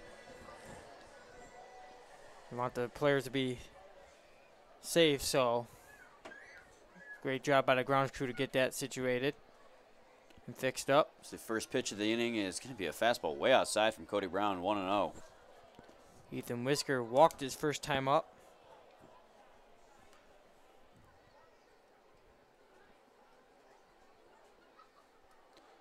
One-0 comes in, and it'll be hitting to the netting behind home plate. 1-1. Went back with the fastball that time.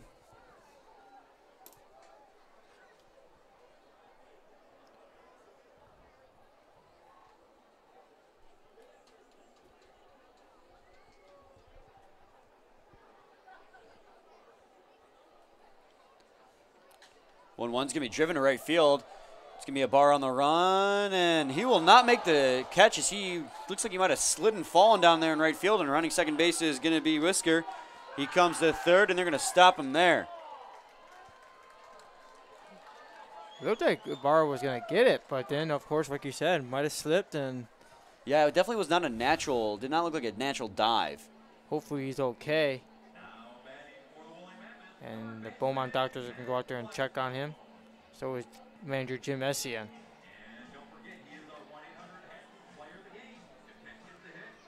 And Ethan Whisker in there with a triple.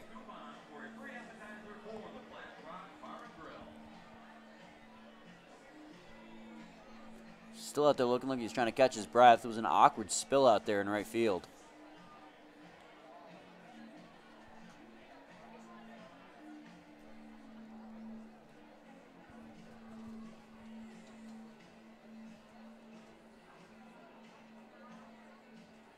He looks to be okay. Let's give Beaumont a hand. They're the official medical provider of the USPBL. So that's going to be a triple for Ethan Whisker to start things off here in the fourth inning. That's just a second hit the Mammoths has had tonight.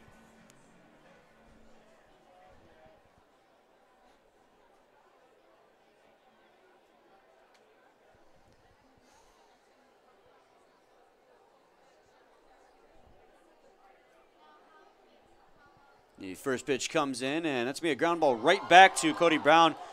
They're going to get him at third base. Wow, great job by Cody Brown. Cody Brown's quick thinking there got the lead runner in scoring position. Ken Blackstone hits the ball back to the mound, and Whisker, who had broken to home on that ground ball, could not get back in time as Cody Brown threw him down to the third base, and Sprague was able to apply the tag.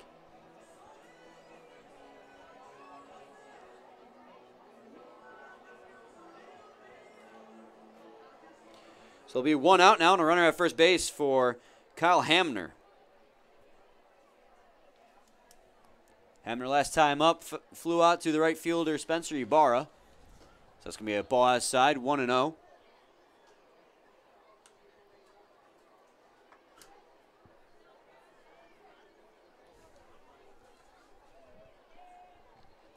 Cody Brown readies himself on the mound. As the pitch comes in, it's going to be a ground ball towards the shortstop, Brett Balkin. He'll make the throw on a second, be in time. The throw on a first is in time as well. So after getting the runner at third base, they're going to turn a double play, and that is going to end the inning. So quite a few good defensive plays there is going to keep this game a 1-0 ball game. So we will go to the top of the fifth inning, where due up for the Utica Unicorns is going to be Tony Roselli, Tanner Levine, and Gregory Jones. We'll be back shortly with more. Please stay tuned.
Welcome back, everyone, to the top of the 5th inning, where it's going to be Tony Roselli set to lead things off here for the Utica Unicorns. They still trail 1-0, however, Dan.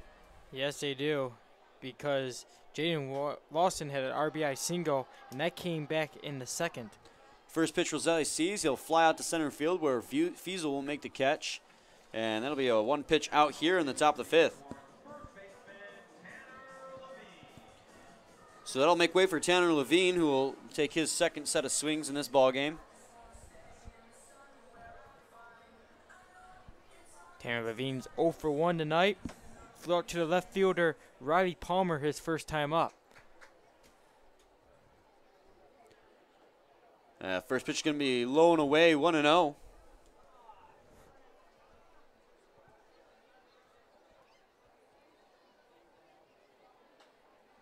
Be a ground ball down the left side, foul. Count's going to go to 1-1 now after that 89-mile-an-hour fastball.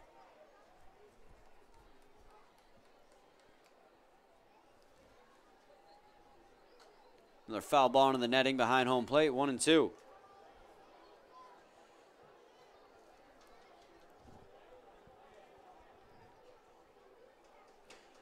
Jeremy Holcomb on the mound has gotten the last 9 consecutive batters out.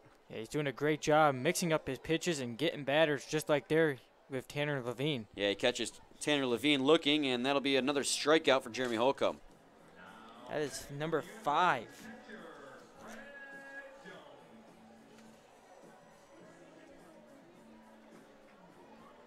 So now the catcher Greg Jones will stand in. He grounded out back to the mound his first time up. That's going to be a ball outside, 1-0. We've seen quite a few of those in today's ball game. Only one of which has gone back to Holcomb, but I believe 2 have gone back to Cody Brown.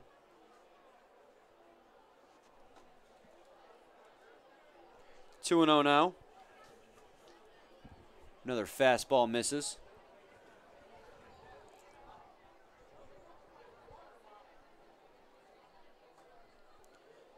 That won't be in there for a strike, 2-1. Jeremy Holcomb attacking Gregory Jones pretty aggressively with these fastballs here.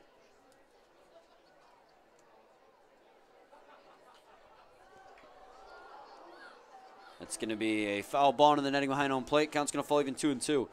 What I really appreciate about Jeremy Holcomb on the mound is he works fast. Yes, he does. He doesn't, like some pitchers. He doesn't waste any time. Yeah, like some pitchers take a lot of time on the mound to throw the next pitch. Jeremy Holcomb doesn't waste that time. He's pretty quick about deciding his pitch and then throwing it, as that one's going to be skied high in the air out to left field. Riley Palmer will get underneath it and make the catch, and that's going to be another quick 1-2-3 inning for Jeremy Holcomb, his 3rd in a row. He's cruising.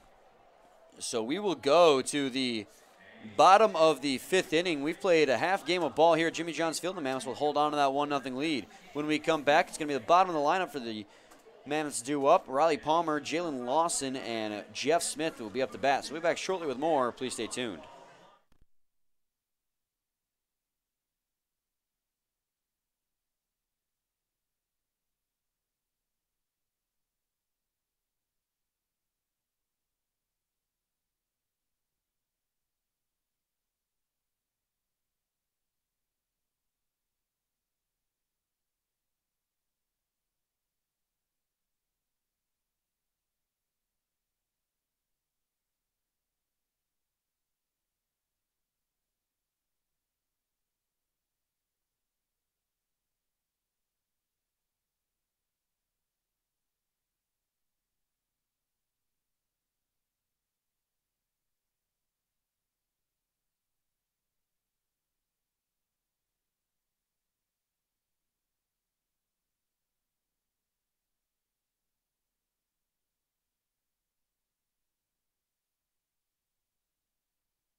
Welcome back, everyone, to Jimmy John's Field, where it's a matchup between the Unicorns and the Mammoths this afternoon. So 1-0 lead for the Mammoths, however. So Jalen Lawson RBI single back in the second inning that broke the scoreless tie. Palmer's 0 for 1 tonight, struck out his last time up. He's going to ground that one foul towards the dugout of the Unicorns.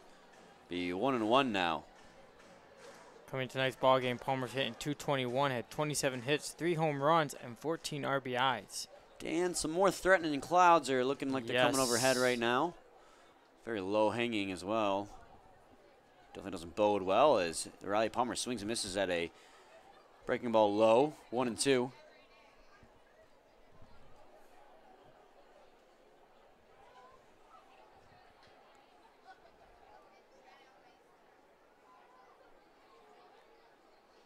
As the 1-2 comes in, swing and a miss again there.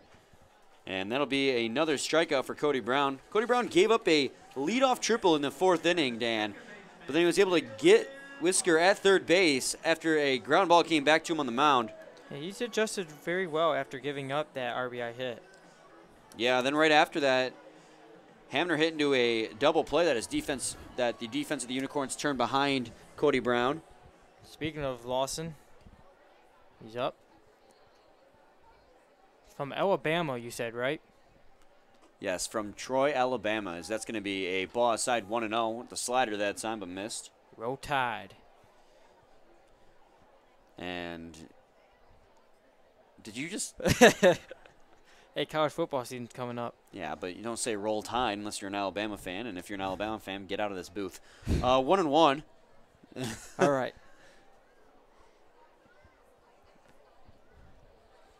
What fan are you? Are you Michigan or Michigan State, or are you something else entirely? 1-2. I'm a Michigan State fan. All right, just got to get that out there. Yeah, family went there. Not you, however. You like to go to Oakland. I like Oakland, just like my father. Close to home and cheaper as the 1-2 pitch comes in, and that'll be a ball way outside, 2-2. I'm proud to be a Golden Grizzly. Well, about as proud as you can be of a commuter school. I enjoy it. I like it because I like the fact that it's a little bit smaller, honestly. Yes. As the rain starts to fall again here at Jimmy John's Field. Meanwhile, Lawson swings and misses at a slider there, and will go down on strikes. That's 2 strikeouts this inning for Cody Brown. So Jeff Smith will step in. Rain, please just go away. So Jeff Smith, last time up, grounded out to Brett Balkin at short. You mentioned about those clouds. It's a matter of time that it started raining, and here it is. So the first pitch comes in, swing and a miss there. Jeff Smith gets a piece, actually, of that 92-mile-an-hour fastball, 0-1. Jeff Smith coming to tonight's ball game hitting .203, has 25 hits and 9 RBIs for the Mammoths.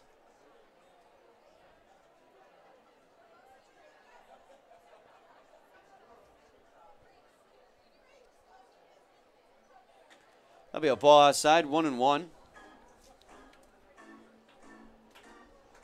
Looks like the fastball from Cody Brown.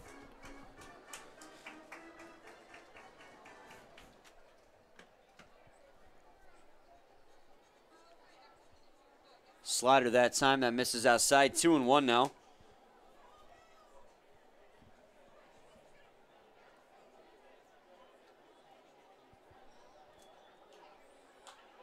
Cody Brown sets. Here comes the pitch. It's going to be a ground ball through the left side, and that is going to be the 3rd hit of the day for the Westside Woolly Mammoths. Now batting for the Woolly Mammoths, center fielder, Weasel.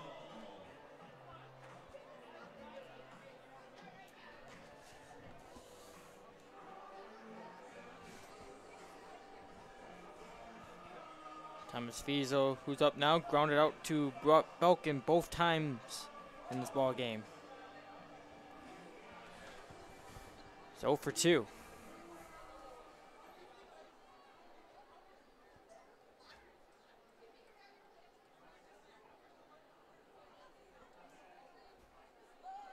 Breaking for second base is Jeff Smith.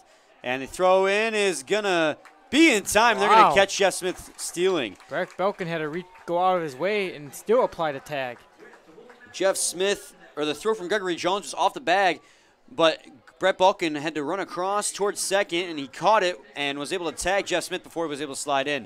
So that's going to end the inning here at Jimmy John's Field, and we go to the top of the 6th inning, where duel for the Westside Woolly Mammoths, the Utica Unicorns, I apologize, it'll be Mike Rampone, Spencer Ibarra, and Brett Belkin. Still 1-0 lead for the Mammoths. We'll be back shortly with more. Please stay tuned. Got a mask on here for you. Ladies and gentlemen, at this time, please direct your attention to the video board. Someone has a very important question to ask. Oh my goodness!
Welcome back, everyone, to the top half of the 6th inning.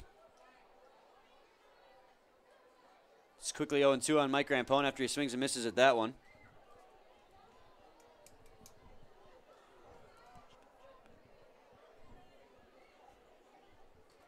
He's going to check his swing and foul tip it. Count will remain at 0-2.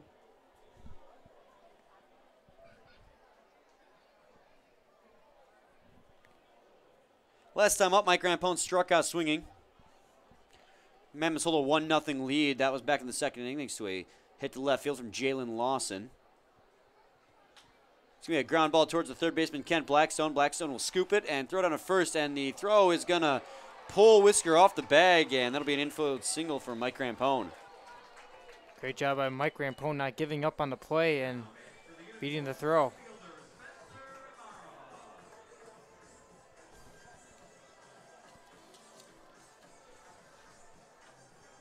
Spencer Ibarra, who made that nasty slip and fall out there in right field, is coming up to bat now. He struck out his first time up as well. That'll go down as an E5 instead of a base hit from Mike Rampone because the throw from Blackstone was high. It's a tough play down there at first the other way. Mike Rampone's got some speed on the base paths. Plus with the weather we've been having this evening. Ibarra swings and misses at the first pitch strike, 0-1.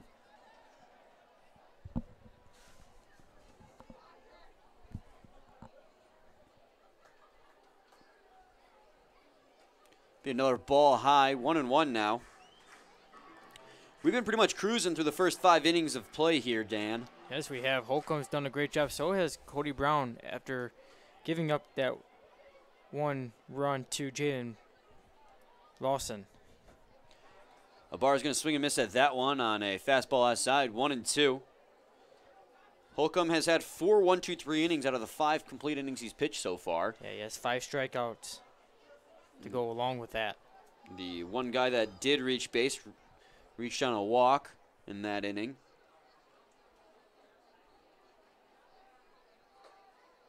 That's going to be a ball outside, 2-2.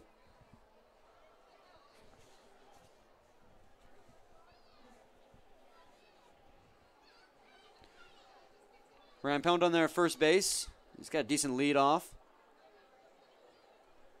There he goes. Oh, wait a minute. He jumped like he was going to go and then retreated back to first base, possibly just to distract Holcomb. Yeah, definitely got me fooled. The middle infielders are playing double play depth here.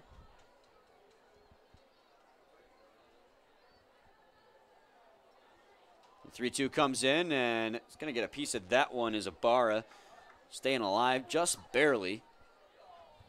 Count remains full at 3 balls and 2 strikes. No outs yet here in the top of the 6th inning with a runner at first.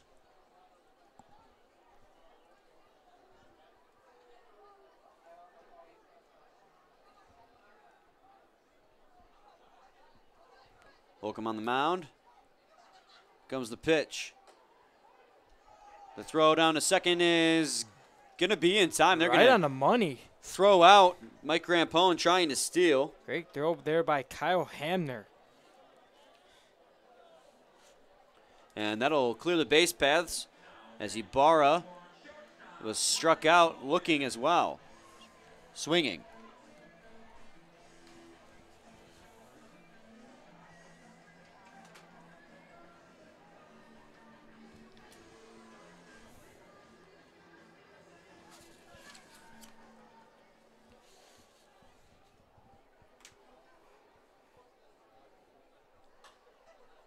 That's going to be a ground ball by Balkin, foul, 0-1.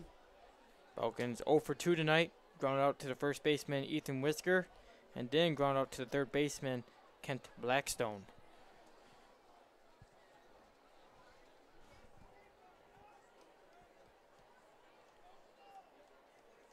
Let's see if Brett Balkin can turn his luck around, as that's going to be a fastball outside, 1-1.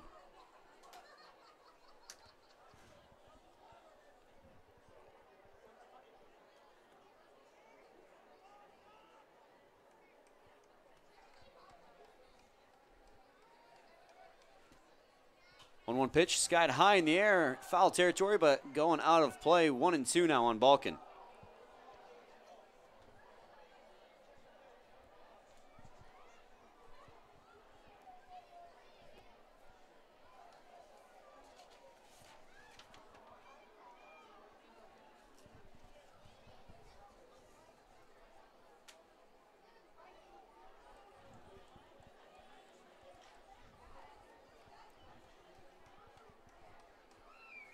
One-two pitch comes in. Oh, it's a bad swing there by Brett Balkin as he reaches for that one. And that's going to be another quick inning here. Strikeout number 7 for Holcomb. Yeah, it's not a 1-2-3 inning, but he manages to get himself out of this one quickly here as well. So we go to the bottom of the 6th inning. We're due up for the Westside Woolly Mammoths. They're going to be Tommy Fiesel, Joey Davis, and Alex Abbott. That's the top of their lineup, as they still continue to try and extend in this lead. They do lead at 1-0, however, and we'll be back shortly with more. Please stay tuned.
Welcome back, everyone, to the bottom of the 6th inning. Still a 1-0 lead for the Westside Woolly Mammoths. They seem to be rolling here. Yes. Both pitchers doing a great job. Yeah, Cody Brown, although he's given up 1 earned run, has been doing a very good job so far tonight as well. Only given up 3 hits so far in this ball game. 1-0 now on Tommy Fiesel after the first pitch is a ball. He grounded out both times this evening to the shortstop, Brett Belkin. And there we go again, but on time. Not in time. As that'll be a throw away, off the plate. Yeah, just thrown away there. And that'll allow Tommy Fiesel to reach base safely. Lots going on there. Brett Belkin slipped, threw it, and it went away from the first baseman. No doubt a product of the wet field. Yeah, it's been, like you're saying, that type of conditions tonight. It's been raining on and off. I know we had that heavy downpour before the ball game, before fans even arrived at the stadium.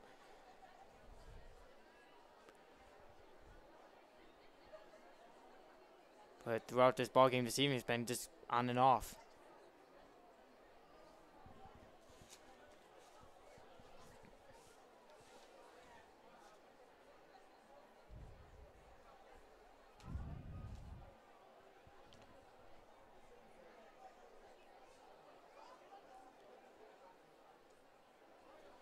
It's going to scare Tommy Fiesel back to second base. Fiesel in scoring position gives Joey Davis a huge chance here to extend the lead for the Westside Woolly Mammoths.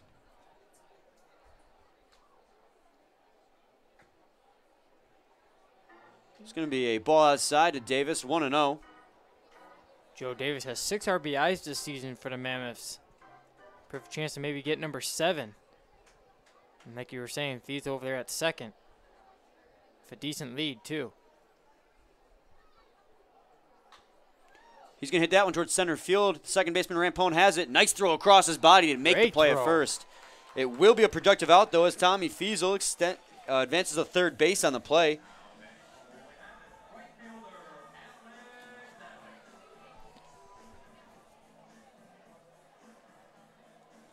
So Alex Sabat with a runner at third base and 1 out has a chance to extend the lead from 1-0 to 2-0. And they're going to intentionally walk him. Obviously, to get him maybe a double play chance here. Well, not just that. Alex Abbott's second in the league right now in home runs. So my player of the game I picked for this evening. So now Ethan Whisker with runners at the corners will stand in.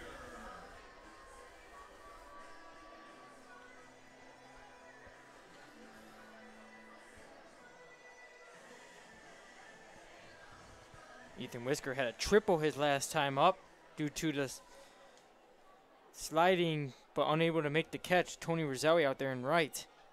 Or actually, my correction, Ibarra, who's over there in right. It's going to be a ball outside, 1-0. It's an awkward sliding attempt. Yeah, I'm still not convinced that was an intentional slide by Ibarra. No. It looked honestly like he slipped and fell out there, and it's very possible with the wet conditions out in the field right now. I mean, we've gone to 2 rain delays in this ball game. So it's going to be hit over the head of Rampone, a bloop single into the right field, and that's going to score the run. As tagging from third is Tommy Fiesel, and RBI single from Ethan Whisker is going to make it 2-0. Good insurance run there as we've entered the later half of this ball game. That will not be an earned run, though, for Cody Brown, as Tommy Fiesel only reached because of an error. So now Kent Blackstone with runners at first and second, and 1 out will stand in. Ethan Whisker has a productive night tonight. Blackstone currently third in the league in RBIs. He was on a tear for a while there, about 3 weeks span, where he was getting multiple RBIs in every game. Jim Essien jogs his way out to the mound. As we see, I can tell that's Lane Gussler. I don't know who the other relief pitcher is running out there. Yeah, Lane Gussler's running out there with a bullpen catcher. And they'll eventually get Lane Gussler up and thrown out there in the bullpen. It's 2-0 Westside Woolly Mammoths now. 1 out here in the bottom of the 6th inning. Jalen Lawson had a RBI single to the left earlier in the ball game that made it 1-0, and just moments ago it was Ethan Whisker with an RBI bloop single really in the right that scored Tommy Fiesel. That made it 2-0. That's going to be a ball. I'm sorry, that would be called for a strike. 0-1 now as that fastball hits the lower outside third of the strike zone.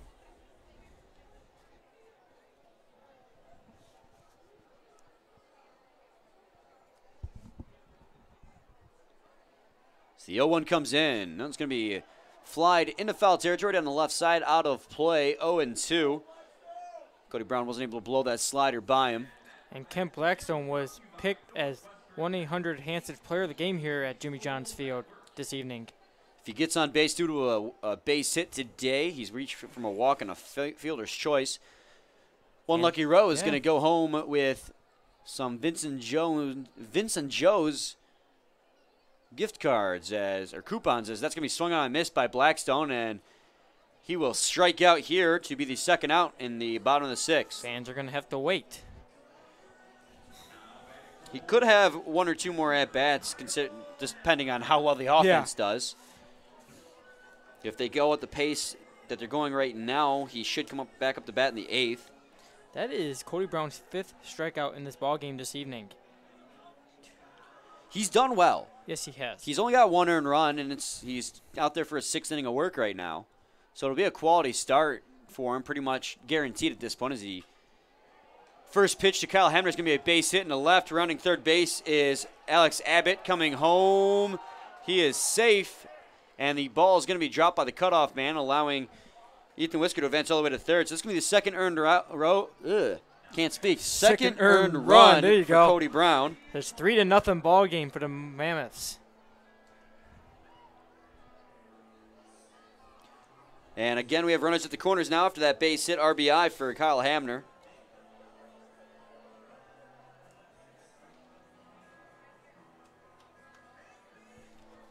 Now Riley Palmer will stand in. He's 0 for 2 as well today. Dan struck out both times. Yes, so let's hope he can turn that around here, as he can probably extend this lead with a runner over there at third. One lookout swinging and one strikeout swinging and one strikeout looking. As that's going to be a first pitch ball, as he tried to get him with the curveball, but it stayed way outside, 1-0. Ethan Whiskers over there at third right now. Palmer has a perfect chance to maybe bring him home. Hamner and Whisker both have RBIs here. Palmer can tack another one on and make it a 4-0 ball game. So that first pitch is going to be a ball outside. I'm sorry, that's going to be a strike 1-1 as I struggle here in the sixth. The rain's getting to us. Or this type of weather tonight that we've been having. And you know what? If it weren't for the rain, Dan, this would be a quick ball game. Yes, it would. This is the longest inning so far, and even though they've scored 2 runs here, it's still going by fairly fast. Yes, both pitchers are doing a great job besides what's happening right now with Cody Brown in this inning, but both pitchers adjusted greatly with this delays that we've been having. Especially with we had to fix up the mound over there, and then we had to fix up home plate. And by the way, the grounds crew done a great job. Riley Palmer's going to swing and miss on that one and makes it 2-2. So 2 balls, 2 strikes, 2 outs, 2 runners on. They're at the corners here in the bottom of the sixth. It's a 3-0 ball game now in favor of the Westside Woolly Mammoths. Cody Brown looks to get Palmer out here to stop the bleeding.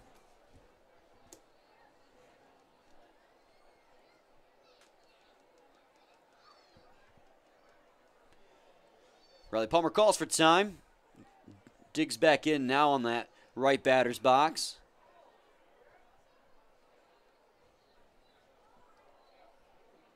As the 2-2 swung on and missed, and he gets Riley Palmer to stop the bleeding. However, the Westside Woolly Mammoths tag on 2 more runs and make it a 3-0 ball game. We're going to go to the top of the 7th inning, where duel for the Utica Unicorns is going to be Dylan Sprague, Willie Martin, and Nico Lolio. We'll be back shortly with more. Please stay tuned. Hey, it's Matt Derry out here in right field in front of the merchandising tent and the trailer. We're having a blast. Get your USPBL gear right here. We've got 24 different kind of hats. We've got jerseys, pennants, foam figures. This Westside Woolly Mammoths jersey is straight fire. You've got to get these jerseys, these hats, everything out here in right field. And, of course, the merchandising area behind home plate in the grandstand. Check it out.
Welcome back, everyone, to the top of the 7th inning where Dylan Sprague is set to lead things off.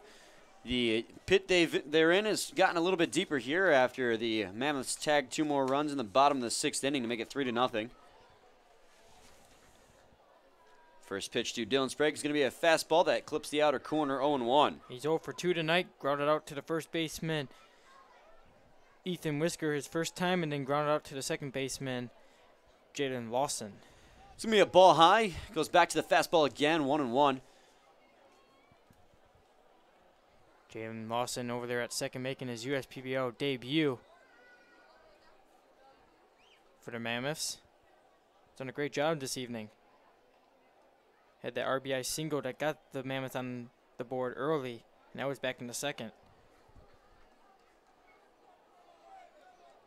Meeting at the mound between Hamner and Holcomb. Holcomb at about 75 pitches right now. He's done really good stuff through 6 innings of work. And Brian, yeah, he's cruising right now. If he keeps cruising like he has been, Dan, it could go the distance in terms of going a complete game. But again, that requires everything to go perfectly for him. I'm curious, without the rain delays and weather delays, where we'd be at in this ball game. Yeah, me too. As the 3-1 pitch comes in, and that's going to be a strike on the inner third of the plate, 3-2. Good location on that fastball. Feel like we will probably be done and the fireworks be shooting off right now. Maybe not done, but I think we'd at least be in the okay. 8th. As that's going to be a strike on the outside of the plate. Dylan Sprague thought he got himself a walk. It's going to be the 8th strikeout of the night now for Jeremy Holcomb. And another one looking. I'm telling you, he's cruising. And he does not waste any time on the mound. He picks his pitch that he wants to throw, and he goes right at it. It's always a treat when Jeremy Holcomb's on the mound because you know that the game's not going to drag. No. Jeremy Holcomb, not only does he mix his locations really well, he mixes his pitches really well, mixes his speeds really well, but he wastes no time on the mound delivering the pitch, and he attacks the strike zone very, very aggressively, so it causes a lot of flyouts and groundouts. First pitch right there from Willie Martins, grounded out to Jeff Smith. Smith will throw it, and that'll be the second out. So proof is in the pudding, my friend. There you go. Speaking of pudding, I'm hungry. I'll try to avoid analogies that use food from now on, Dan, if that'll help you out. All right. Now Steve's pick for player of the game. Nico Lolio will stand in. Lolio so far 0 for 2. Yeah, he struck out his first time and then grounded out to the second baseman, Jaden Lawson. His last time.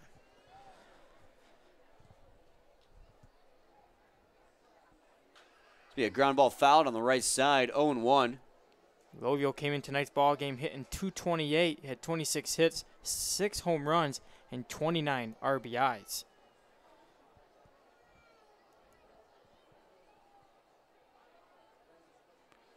Lolio's going to call for time down there at home plate. Knock some dirt off his shoes. I'm sure that there's been quite a lot that's been sticking because of the infield being a little bit damp from the rain. The 0-1 pitch comes in. That one nearly hits him. I'm surprised he got out of the way of that one as he had to dodge out of the way. Yeah, move his midsection out of the way. The words are escaping me here, the proper adjectives. As that's going to be a ball outside, 2-1. I told you to use food adjectives. You would think as a communications major I would be able to right? speak more proficiently. Me too. But hasn't been working out. When the game is constant improv, it can make it a little bit difficult. So that's going to be a ball outside, 3-1. Then again, it's still summer, so. Yeah, it's you always lose your track of, You got one more month, and then the education starts again, as that's going to be a strike low at the knees, 3-2.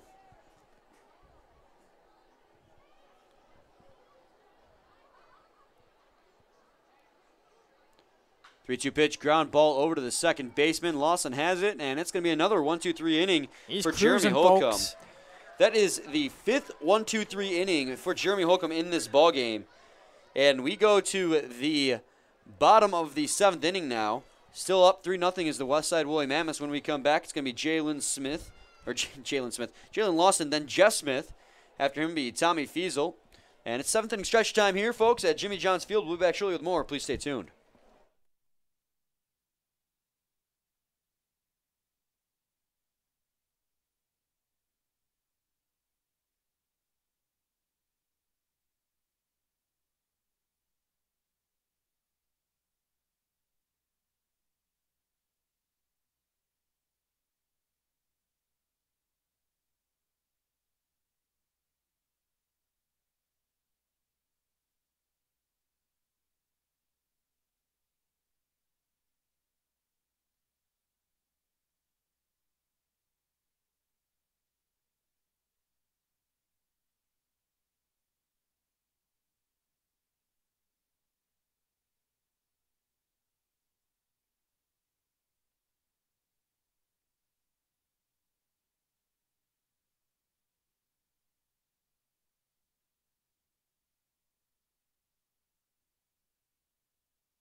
Welcome back, everyone, to the bottom of the 7th inning here at Jimmy John's Field. Brian Fisher and Dan Dilber with you here. It's a 3-0 lead for the Westside Woolly Mammoths. We have a new pitcher on the mound for the Unicorns. It's going to be Lane Gusler. Feels like it's been a while since we've seen him on the mound, Brian. But talking about Gusler, he has, in 27 innings pitched, he has 2 wins, 4 losses. He's given up 30 hits, given up 18 walks, has 30 strikeouts, given up 26 runs, 22 in which were earned, an ERA of 7.15. Yeah, this will be a good game for him to get it lower here. It's 0-1 now on Lawson. Cody Brown's day is done at 6 innings pitched. He had a good game, though. I mean, he's on, as it stands right now, he'll get the losses. That's going to be a ground ball to Rampone, and a quick throw to from Rampone to Levine will get Lawson out. But he, despite being in line for the loss, he had himself a good game. 6 innings pitched, 6 hits, 3 runs, only 2 were earned, 3 walks and 5 strikeouts. I mean, he had a quality start here today. You know, after giving up that first run to Jalen Lawson, he really bounced back. And then that last inning he had, what was it, the 6th inning? Well, the error that led things off there in the 6th inning really killed it. Yes, it did. And you know what?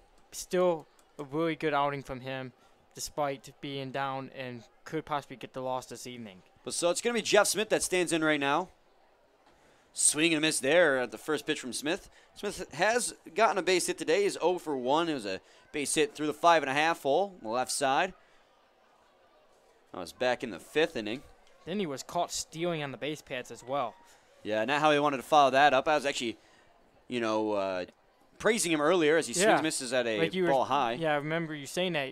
Like we mentioned, when Jeff Smith gets on the base pads, I mean, he is deadly. I mean, he knows how to get him steal bases. But it was the throw from Jones was actually towards the second baseman Rampone, Balkan trudging across the plate, made the catch and applied the tag before Jeff Smith could make contact at the plate. It's going to be a ground ball towards the third baseman Sprague. Throw down at first will be in time. It's going to be 2 quick outs for Lane Gusler here in the 7th inning.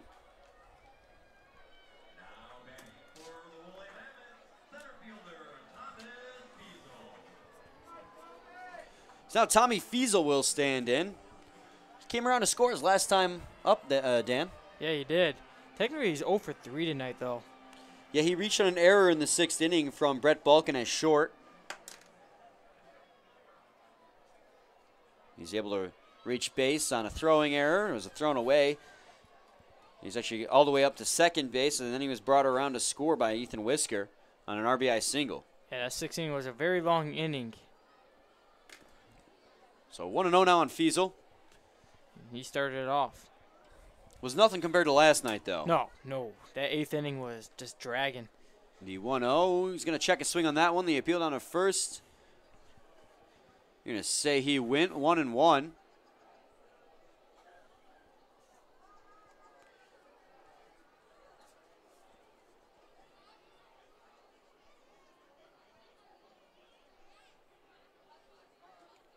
That's going to be a ball outside. 2-1 now to Tommy Fiesel.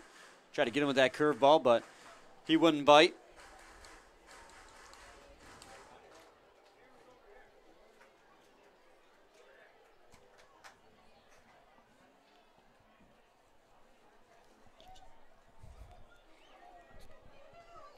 That's going to be another ball, 3-1. It's great to see the fans stick around with the weather we've been having all night, on and off rain. I mean, obviously we have the spectacular fireworks after the ball game. It's probably what they're hanging around for. I mean, obviously they love baseball, but I mean, fireworks, come on. Can't get any better than that. So full count now on Tommy Fiesel with 2 outs here in the bottom of the 7th inning as the pitch comes in. Ooh, that one had an opportunity. That curveball almost came back and broke over the plate, but ended up walking Fiesel, and that'll put a man on with 2 outs here in the bottom of the 7th.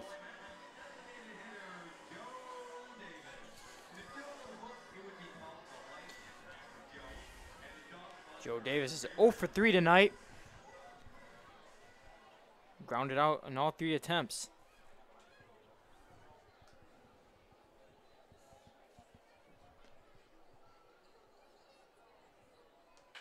It's going to be a ground ball right to Sprague. Hard hit by Davis, but they're going to get the force at second, and that's going to end the inning. So Lane Gusler comes out here in the 7th, has himself a good inning, only walks 1 batter and gets the other 3 batters he faced out. So we'll go to the top of the 8th inning where it's still a 3-0 lead in favor of the Westside Woolly Mammoths. And when we come back, expect to see Holcomb back on the mound as he's still touting an impressive showing. He has a 0 in all-important categories. So we'll come back in the top of the 8th, and it's going to be Roselli, Levine, and Jones to lead things off. We'll be back shortly with more. Please stay tuned. Got a mascot here for you. Ladies and gentlemen, at this time, please direct your attention to the video board. Someone has a very important question to ask.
Welcome back, everyone, to the top of the 8th inning. Brian Fisher and Dan Dobler with you here as Tony Roselli set to lead things off for the Unicorns. Still a 3-0 ball game for the Woolly Mammoths. The Unicorns have 6 more outs to catch up as Roselli swings and misses at a first pitch breaking ball from Jeremy Holcomb, 0-1. Holcomb's been money through 7 innings with 5 1-2-3 innings as that one's going to miss outside. 1-1, went back to the curveball that time. Yeah, he's 8 strikeouts right now. Tony Roselli's 0 for 1 technically tonight, despite being walked back in the second. Flew out to the center fielder, Thomas Fiesel, his last time up. That time it was foul. He fouled that one off his ankle. Be 1-2 now.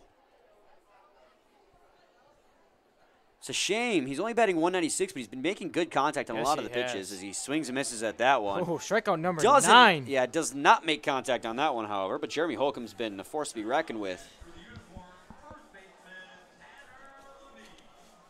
To put it in perspective, Jeremy Holcomb has struck out, or I'm sorry, he's gotten now 5 consecutive outs, but has gotten, that one's going to be driven deep to right field, over the wall, and a solo shot for Tanner Levine will break up the no-hitter here in the top of the 8th inning. So close, Ryan. But Tanner Levine with his first home run with the Utica Unicorns and breaks up the no-hitter of Jeremy Holcomb. Holcomb wishes he could have that pitch he threw back. And that went out in a hurry. Jeremy Holcomb had a no-hitter through 7 1/3 innings. But unfortunate, but it is a great outing nonetheless for Holcomb. Yes, and great to see Levine get his first home run. A deep line drive to right field. Abbott didn't have much of a chance. Gregory Jones going to get a piece of that one and foul it out of the play. 0-1. So 3-1 now as the Unicorns have finally gotten on the board.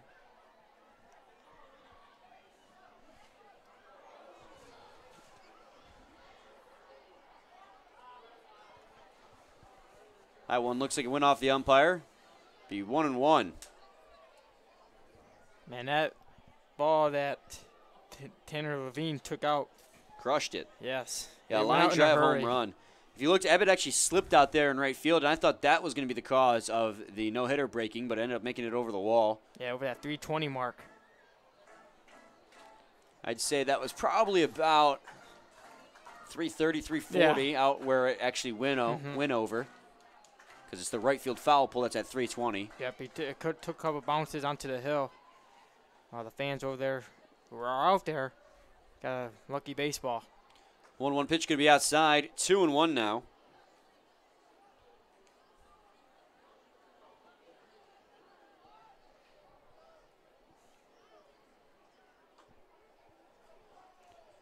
Be a 3-1 count now on Greg Jones. That last pitch missed again. Got a little bit of action down there in the bullpen for the Westside Woolly Mammoths now that their no-hitter's broken up. Be a line drive fouled on the right field line. So full count now on Jones. They're probably going to see if Holcomb can get himself out of this inning and might pull him after that. It looks like the right-hander Gavin Collins getting loose.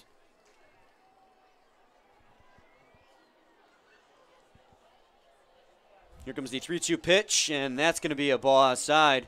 And they're going to walk Greg Jones after giving up a solo shot a moment ago.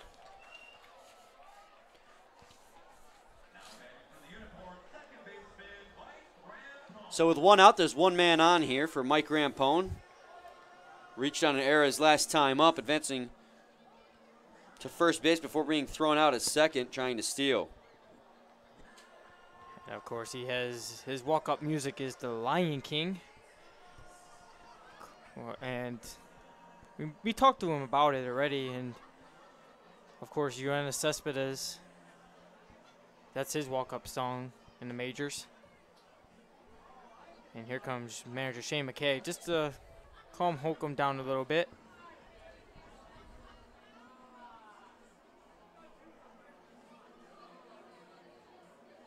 But I mean, Holcomb has been cruising all night long, except for that one bad throw he threw to Tanner Levine, and of course it broke up the no-hitter that he had here going in the 8th. Yeah, he's been really good all game long. It's just a shame that it had to break up here.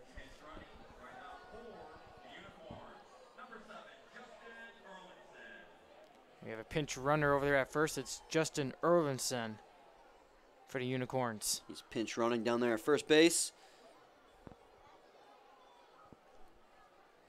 Unicorns might try to play a little bit of small ball here, try and get back into this game. They now trail only 3-1 thanks to the solo shot from Tanner Levine.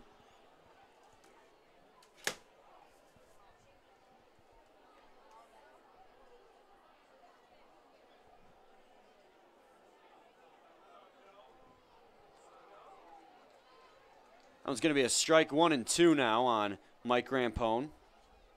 1-1.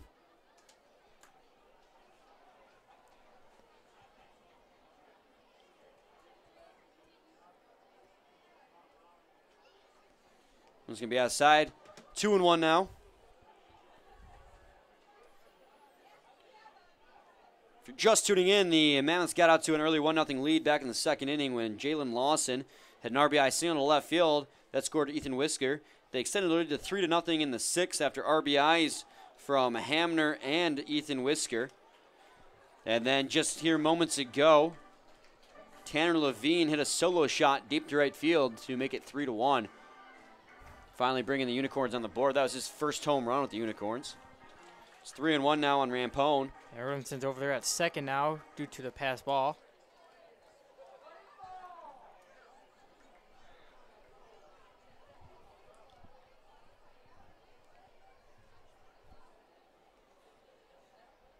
The 3-1 pitch comes in, and it's going to be a ball outside. He's going to lose Mike Rampone as well.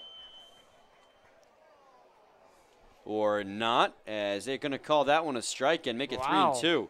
Ah, that one looked outside to me, and Mike Rampone started walking as well. But a full count now on Mike Rampone instead. The ump says, not that fast. His, not so easy. His strike zone's been a little bit interesting today. Yes, it has. That one will be a ball outside to be sure, and that time he loses Mike Rampone for a walk. It's 2 walks in this inning for Holcomb. This is going to warrant another visit at the mound from Shane McCaddy. I'm thinking that's going to probably be it. Yeah, probably going to do it for Jeremy Holcomb. Goes 7 1/3 innings. Gives up just 1 hit and 1 run, only 1 earned, but that could change with 2 runners being inherited by whatever relief pitcher comes out. 3 walks for him into this ball game, and he strikes out, I believe it was 8. I'll double count, though, to make sure. You're right, Brian. So, an impressive performance by Jeremy Holcomb, who had a Actually, no-hitter. He had 9 strikeouts. So, either way, I mean, what a amazing start from him. Had a no-hitter going to the 8th, and then unfortunately with that home run from Tanner Levine, broke it up.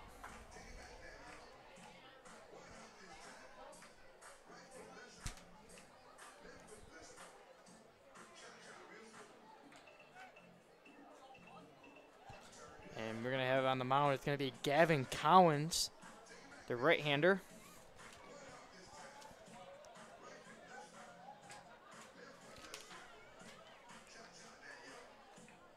In 12 innings pitched, he has 0 wins but 2 losses. He's getting up 10 hits, getting up 9 walks, has 13 strikeouts, getting up 7 runs, 5 in which were earned, and an ERA of 3.64.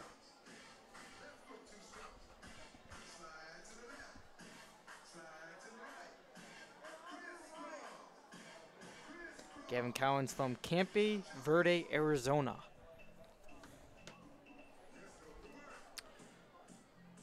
Yeah, we did see him last time these two teams met, didn't we, Dan? Yes, we did. He pitched 1 inning, gave up no hits, no runs, had given up 1 walk, and had 3 strikeouts. Yeah, he struck out the side in his 8th inning. He's coming back here in the 8th inning here today, but only got to get the final 2 outs. So Gavin Collins has been impressive on the mound for them so far this season.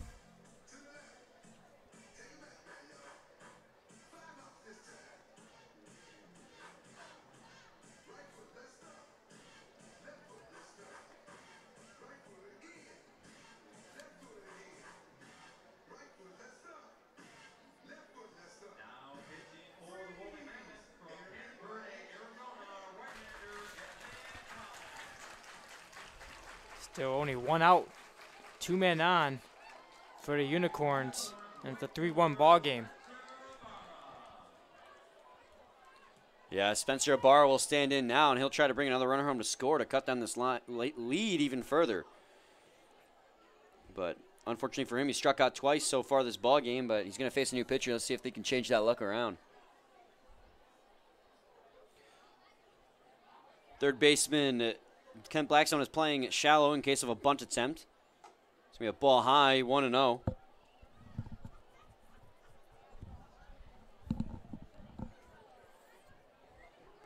Three-1 lead for the Westside Woolly Mammoths here in the top of the 8th inning. The Utica Unicorns have finally gotten one back here thanks to the solo shot from Tanner Levine.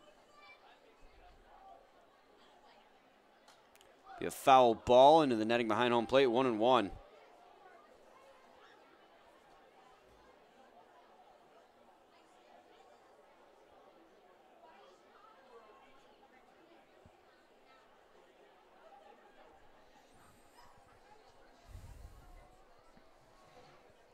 The 1-1 comes in, and that'll be a ball outside, 2-1.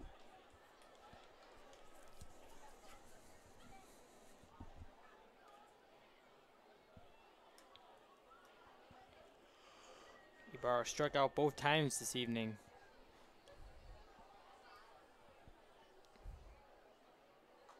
Another ball outside, 3-1. He looks to try to turn this game around. Yeah, one hit of the baseball one swing of the bat could give the Unicorns a lead. Ibarra doesn't have a home run on the season yet, but better now than never.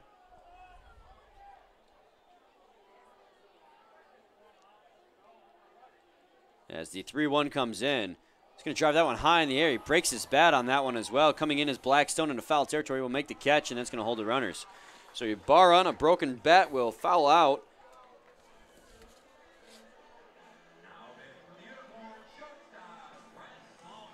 So now the shortstop, Brett Balkin, will stand in for his 4th at-bat of the ballgame. He's 0 for 3 tonight, ground out both times, and then struck out his last time.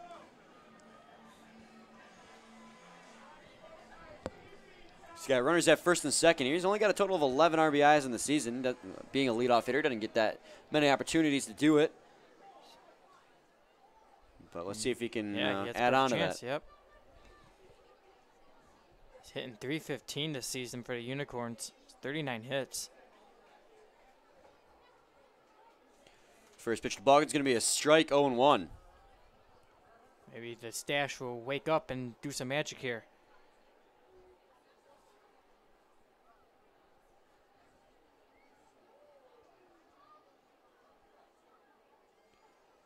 So the runners at first and second and 2 outs. The 0-1 pitch is going to be swung on and missed. Nice fastball there by Gavin Collins, 0-2. And it was a big cut there from Belkin. Collins got a pretty good fastball. It's about 91, 92 miles an hour on average. It's not the fastest in the league, but his fastball seems to be around average. In this league, fastballs tend to flutter around that 91, 92 out of most pitchers. It's pitchers like Keast and formerly known as Kimber, who could hit 95, 96, all the way up to 98, as that one's going to be fouled out of play way down the right side. 0-2.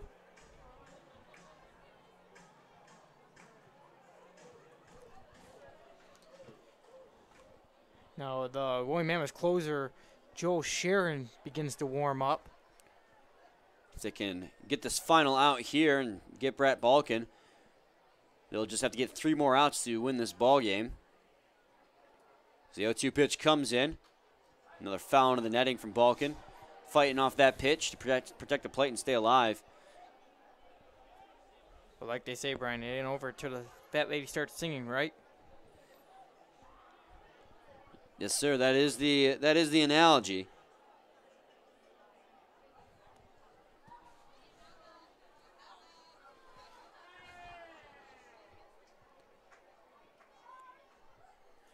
Collins sets on the mound.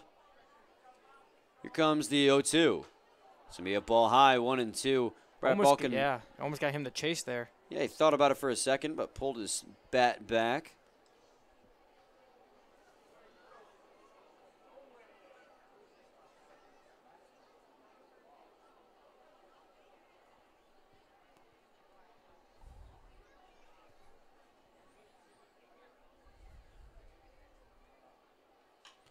Well, he's going to hit that one in the air towards left field. And Palmer in left and underneath it and makes the catch. So Tanner Levine breaks up the no-hitter with a solo shot and makes it 3-1 for the Unicorns as they still trail it going to the bottom of the 8th. When we come back, it's going to be the Westside William Mammoths up to bat, and it's going to be Alex Abbott set to lead things off following Ethan Whisker and Blackstone. That's the heart of that lineup. Back shortly with more. Please stay tuned.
Welcome back, everyone, as we are set to lead things off here in the bottom of the 8th inning is Alex Abbott. Oh, yeah.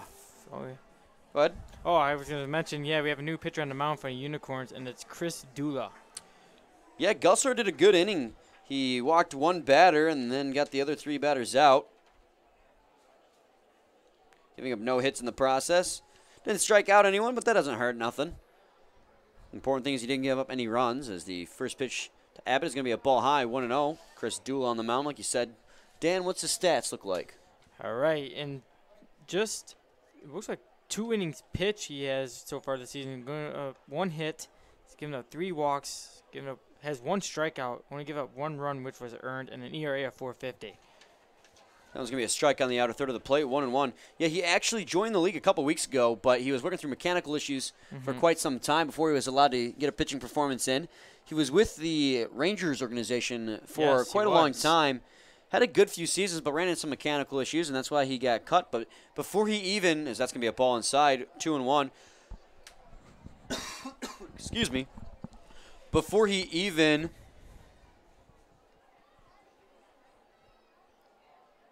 I'm drawing a blank on where that cough really threw off my thought train. Before he even made a debut, Pirate scouts were here looking at him. Yes, they were.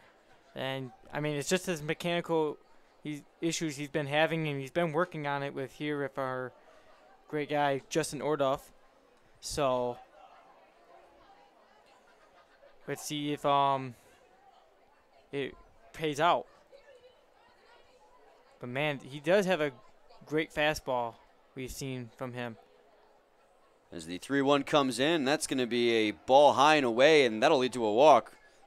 His fastball reaches in the upper 90s, close to maybe 100, but it reaches about, I think it was the highest we've seen it was at 95, 96, around that range. But yeah, right there, when he just walked, I mean, his mechanical issues been having problems. Yeah, the velocity on his fastball, he gets up to 97, 98. He's one of the fastest throwers in the league right now. But again, it's those mechanical issues he's been working through. When his stuff is on, Dan, oh yeah, it's you can't compete with him. No, He's you can't. Fantastic. Yes, he is. And Jim Messian's right now at the mound talking with him, especially he walking the first batter in the inning. You never want to do that because it comes to bite you, and we've seen that happen before many times. And I think we forgot to mention Chris Allen is doing the catching behind the plate now. Yeah, he was. Gregory Jones got on base last inning after a walk. He was pinch run for by Justin Erlinson, so they replaced him now with Chris Allen.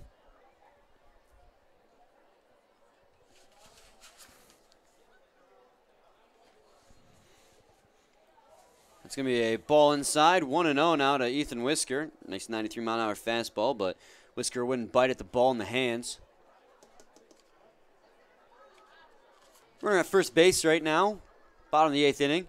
Swing and a miss there. Big rip by Whisker. Oh, yeah. Allen threatens to throw down to first base, but Abbott gets back in safely. Whisker has himself an RBI in today's ball game, doesn't he? He's been quite productive. Does. He had the RBI back in the 6th, and he also has a triple and a walk. So he's 2 for 2. He's been really good on the base paths today. I mean, he's up for maybe player of the game this evening. We'll have to wait and see.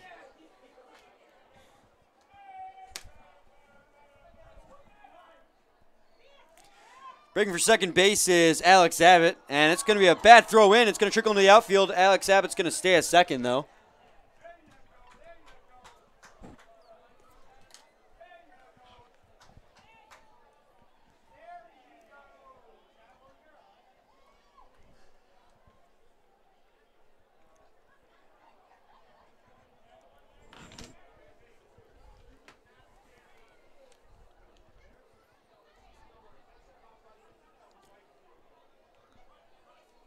So 2 balls, 1 strike to Ethan Whisker right now. The runner at second base after he successfully steals second.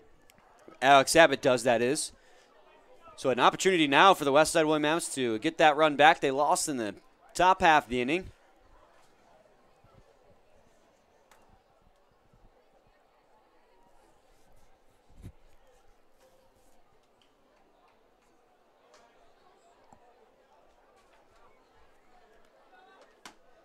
Three balls, 1 strike to Ethan Whisker right now. as a couple of fans try to get a wave going. Looks like they're being quite unsuccessful, however. Unfortunate. The 3-1 fouled off out of play and going to make it go to full count now, 3-2.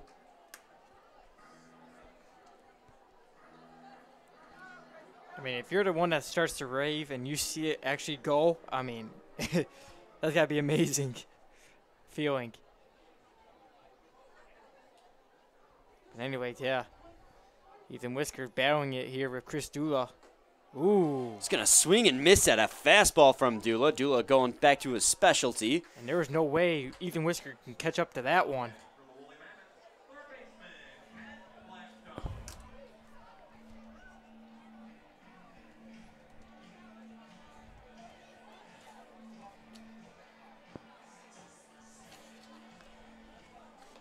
That is Dula's second strikeout this season.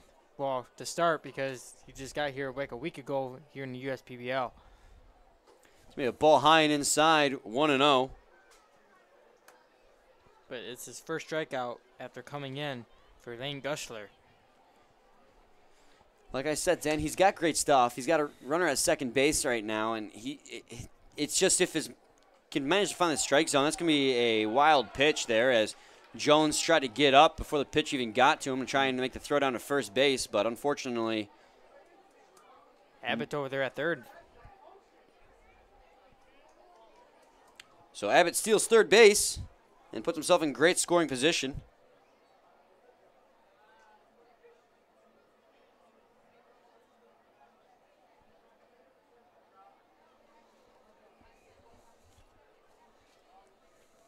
The 2-0 pitch, ground ball over to the second baseman, Rampone.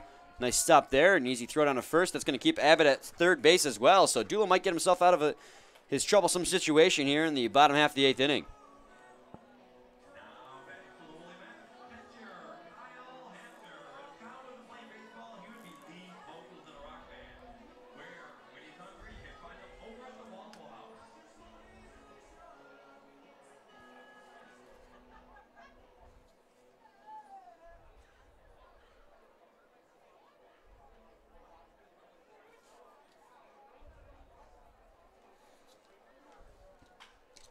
That'll be a ground ball to the shortstop, Balkin. Balkin has it. The throw down to first is in time. And Chris Dula comes on the mound and after having Abbott steal second and third, gets out of the inning. So we go to the top of the 9th. It will be last call for the Utica Unicorns. And it's a 3-1 lead for the Westside Woolly Mammoths. Due up for the Unicorns in the top of the 9th is going to be Dylan Sprague, Willie Martin, and Nico Lolio. That's the heart of their lineup. So let's see if that heart of that lineup can do some damage. We'll be back shortly with more. Please stay tuned.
Welcome back, everyone, to the top of the 9th inning. It's the last call for the Utica Unicorns. And we have a new pitcher on the mound for the Westside Woolly Mammoths, and it is the closer, Joe Sharon. Joe Sharon this season for the Woolly Mammoths has 13 innings pitched, has 2 wins, 0 losses, has given up 11 hits, given up 10 walks, has 20 strikeouts, given up 5 runs, 2 in which were earned, and an ERA of 135. So 0-1 now to Dylan Sprague. Yeah, he came in to close the game last time these two teams met as well, Dan. Yes, he did, and he got the job done.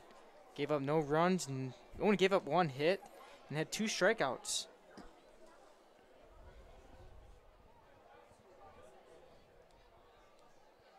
One pitch comes in. It's going to be a ball high and away, 2-1 now. Yeah, he's been very good for the Westside Woolly Mammoths, and there's a reason he's taken over that closing role after Corey Kimber left. Be a ground ball down the first base side. Foul, though, they're going to say. That one just barely goes foul. Makes it 2-2. Yeah, Ethan Risker had to go out and chase that one if it would have stayed fair.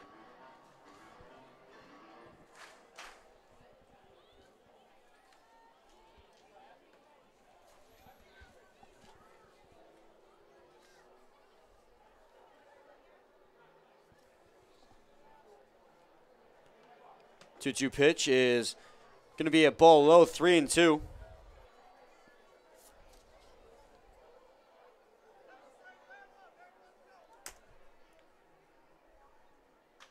to be a fly ball towards center field. On the move is Fizos. He ranges to his left. He'll make the catch out there towards left center, and that'll be the first out here in the top of the 9th inning.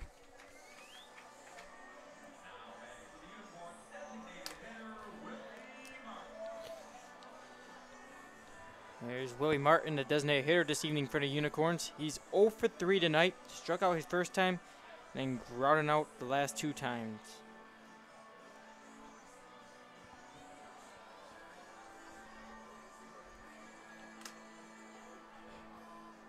He'll face off against Joel Sharon here. It's the team down to their final 2 outs.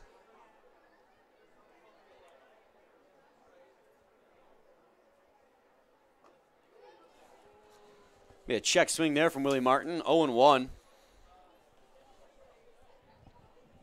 Nico Lolio's on deck for the Unicorns.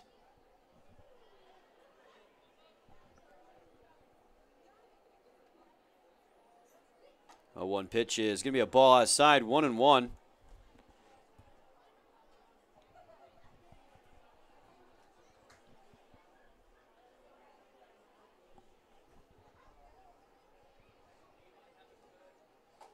Swing and a miss there by Martin. Had him out of his shoes there. He was looking to drive that one over the fence, and 1-2. Take a big rip there at that fastball, didn't he, Dan? So Sharon on the mound right now.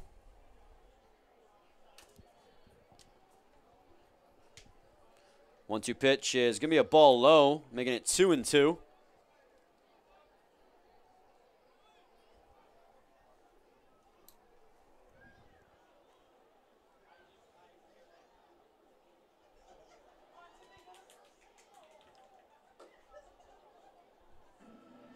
Three and 2 now after that pitch miss, so full count on Willie Martin.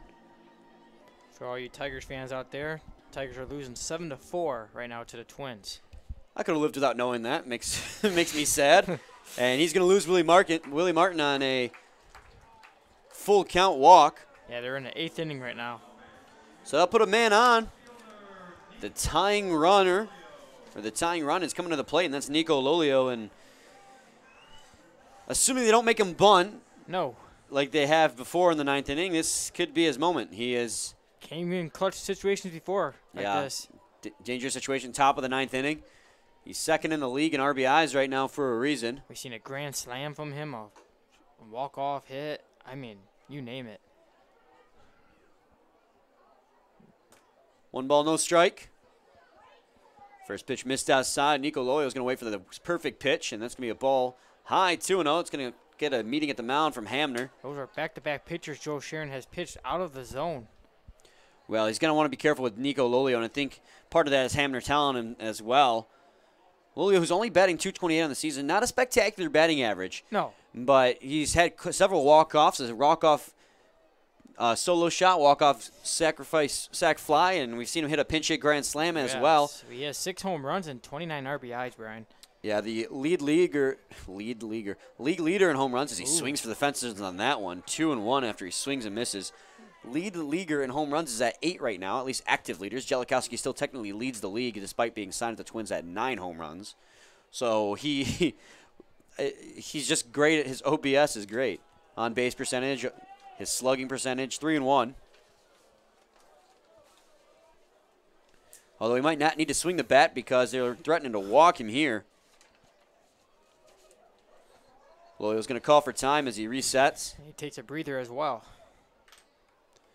Loyal needs a change in luck as well. He's 0 for 3 today. 2 groundouts to Lawson at second, including a strikeout as well. That's going to be a ball high, and he's going to get a walk. So no heroics today from Nico Lolio, but he's part of the machine that keeps on turning as they go down the lineup to Tony Roselli. And this gets interesting here, Brian. It is really getting interesting here. And here comes Shane McCaddy to the mound to talk things over with his closer. Calm him down and what to do in this type of situation. I mean, the Unicorns are down 3-1, but they got 2 men on with only 1 out here in the 9th. Anything can happen. The spark can happen.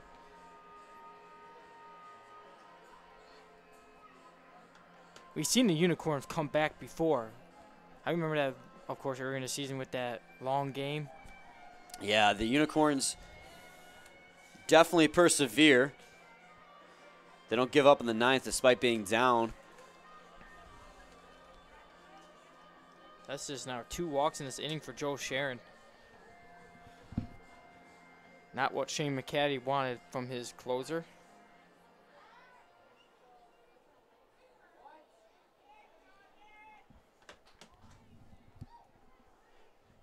Comes the first pitch, and it's going to be a ball high, 1-0 to Tony Roselli.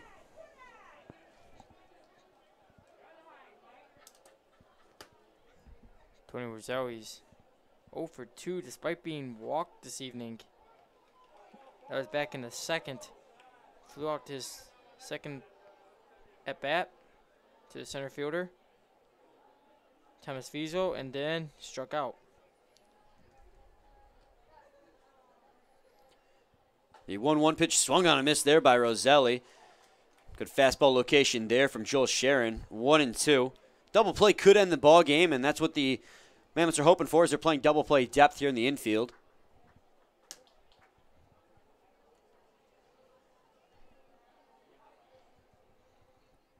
Swing and a miss. Definitely had Roselli fooled there. Goes outside with a changeup, and he gets Roselli chasing, and that's going to be the 2nd out. So the runner's in the scoring position. Tanner Levine will step in with 2 on and 2 out.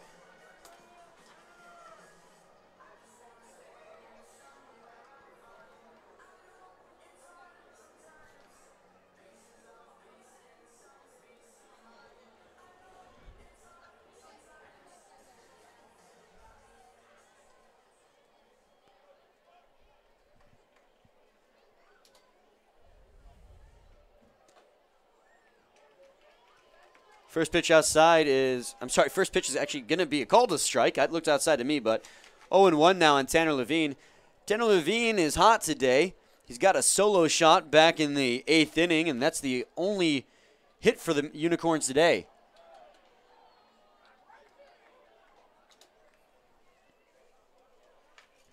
So 2 balls, 1 strike now on Tanner Levine. 1 ball, 1 strike. My apologies there on that one, I misspoke. Another ball aside. Now it's 2-1. Runners at first and second still. Tanner Levine, if he can blast another one out, can give his team the lead. He is the go-ahead run at the plate. There's 2 outs here in the top of the 9th as the Unicorns look to try and keep this one alive. Oh, he's going to check his swing on that one. They're going to call it a strike, though, as they say he goes around 2-2. Couldn't hold up there. Now the Unicorns are down to their final strike.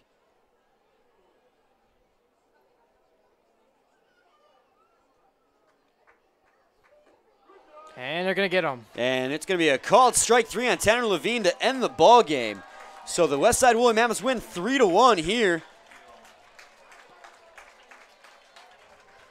And it was a great ball game from both starting pitchers, but mainly Jeremy Holcomb. Oh, yeah. Jeremy Holcomb had a no-hitter going to the 8th inning. Unfortunately, was broken up due to the solo shot from Tanner Levine.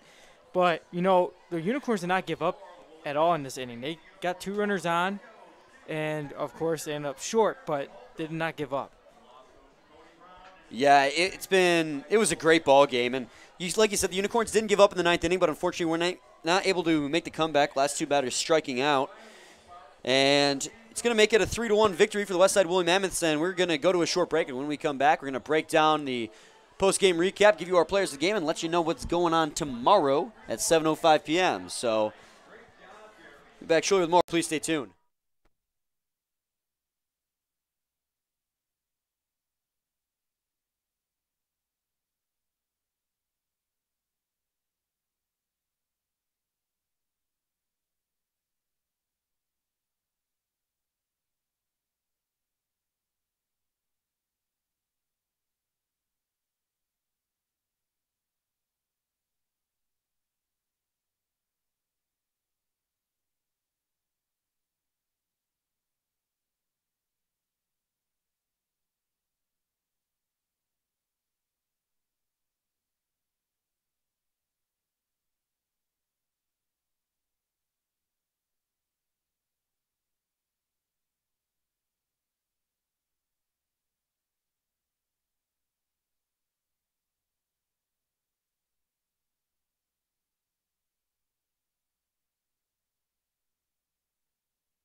Welcome back, everyone, to a post-game recap.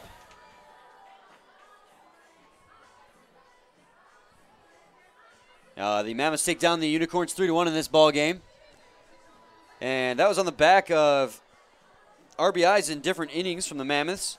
Jeremy Holcomb had a great game as well. Yeah, he did. Starting things off in the 2nd inning, Jalen Lawson hit an RBI single in the left field for his first RBI with the Westside Woolly Mammoths this season.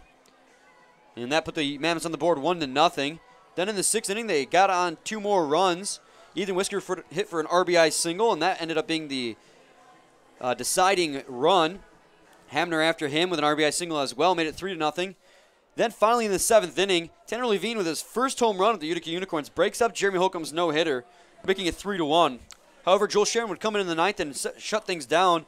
He would walk 2 batters, but strike out 2 as well. And that would be the final score, 3-1. We had quite a good pitching performance today, didn't we, Dan? Yeah, we did. You know, I mean, Cody Brown was great as well. You can't just talk about Jeremy Holcomb. Yeah, he had the no-hitter going to the 8th, and, of course, it was broken up. But great outing from Cody Brown tonight as well. Despite few pitches he made came back and bite him. But, I mean, going 6 innings, gave up only 6 hits, gave up 3 runs, 2 in which were earned, had 3 walks, had 5 strikeouts. I mean, Cody Brown, I mean, remember, he's just brand new to the starting rotation with the Unicorns.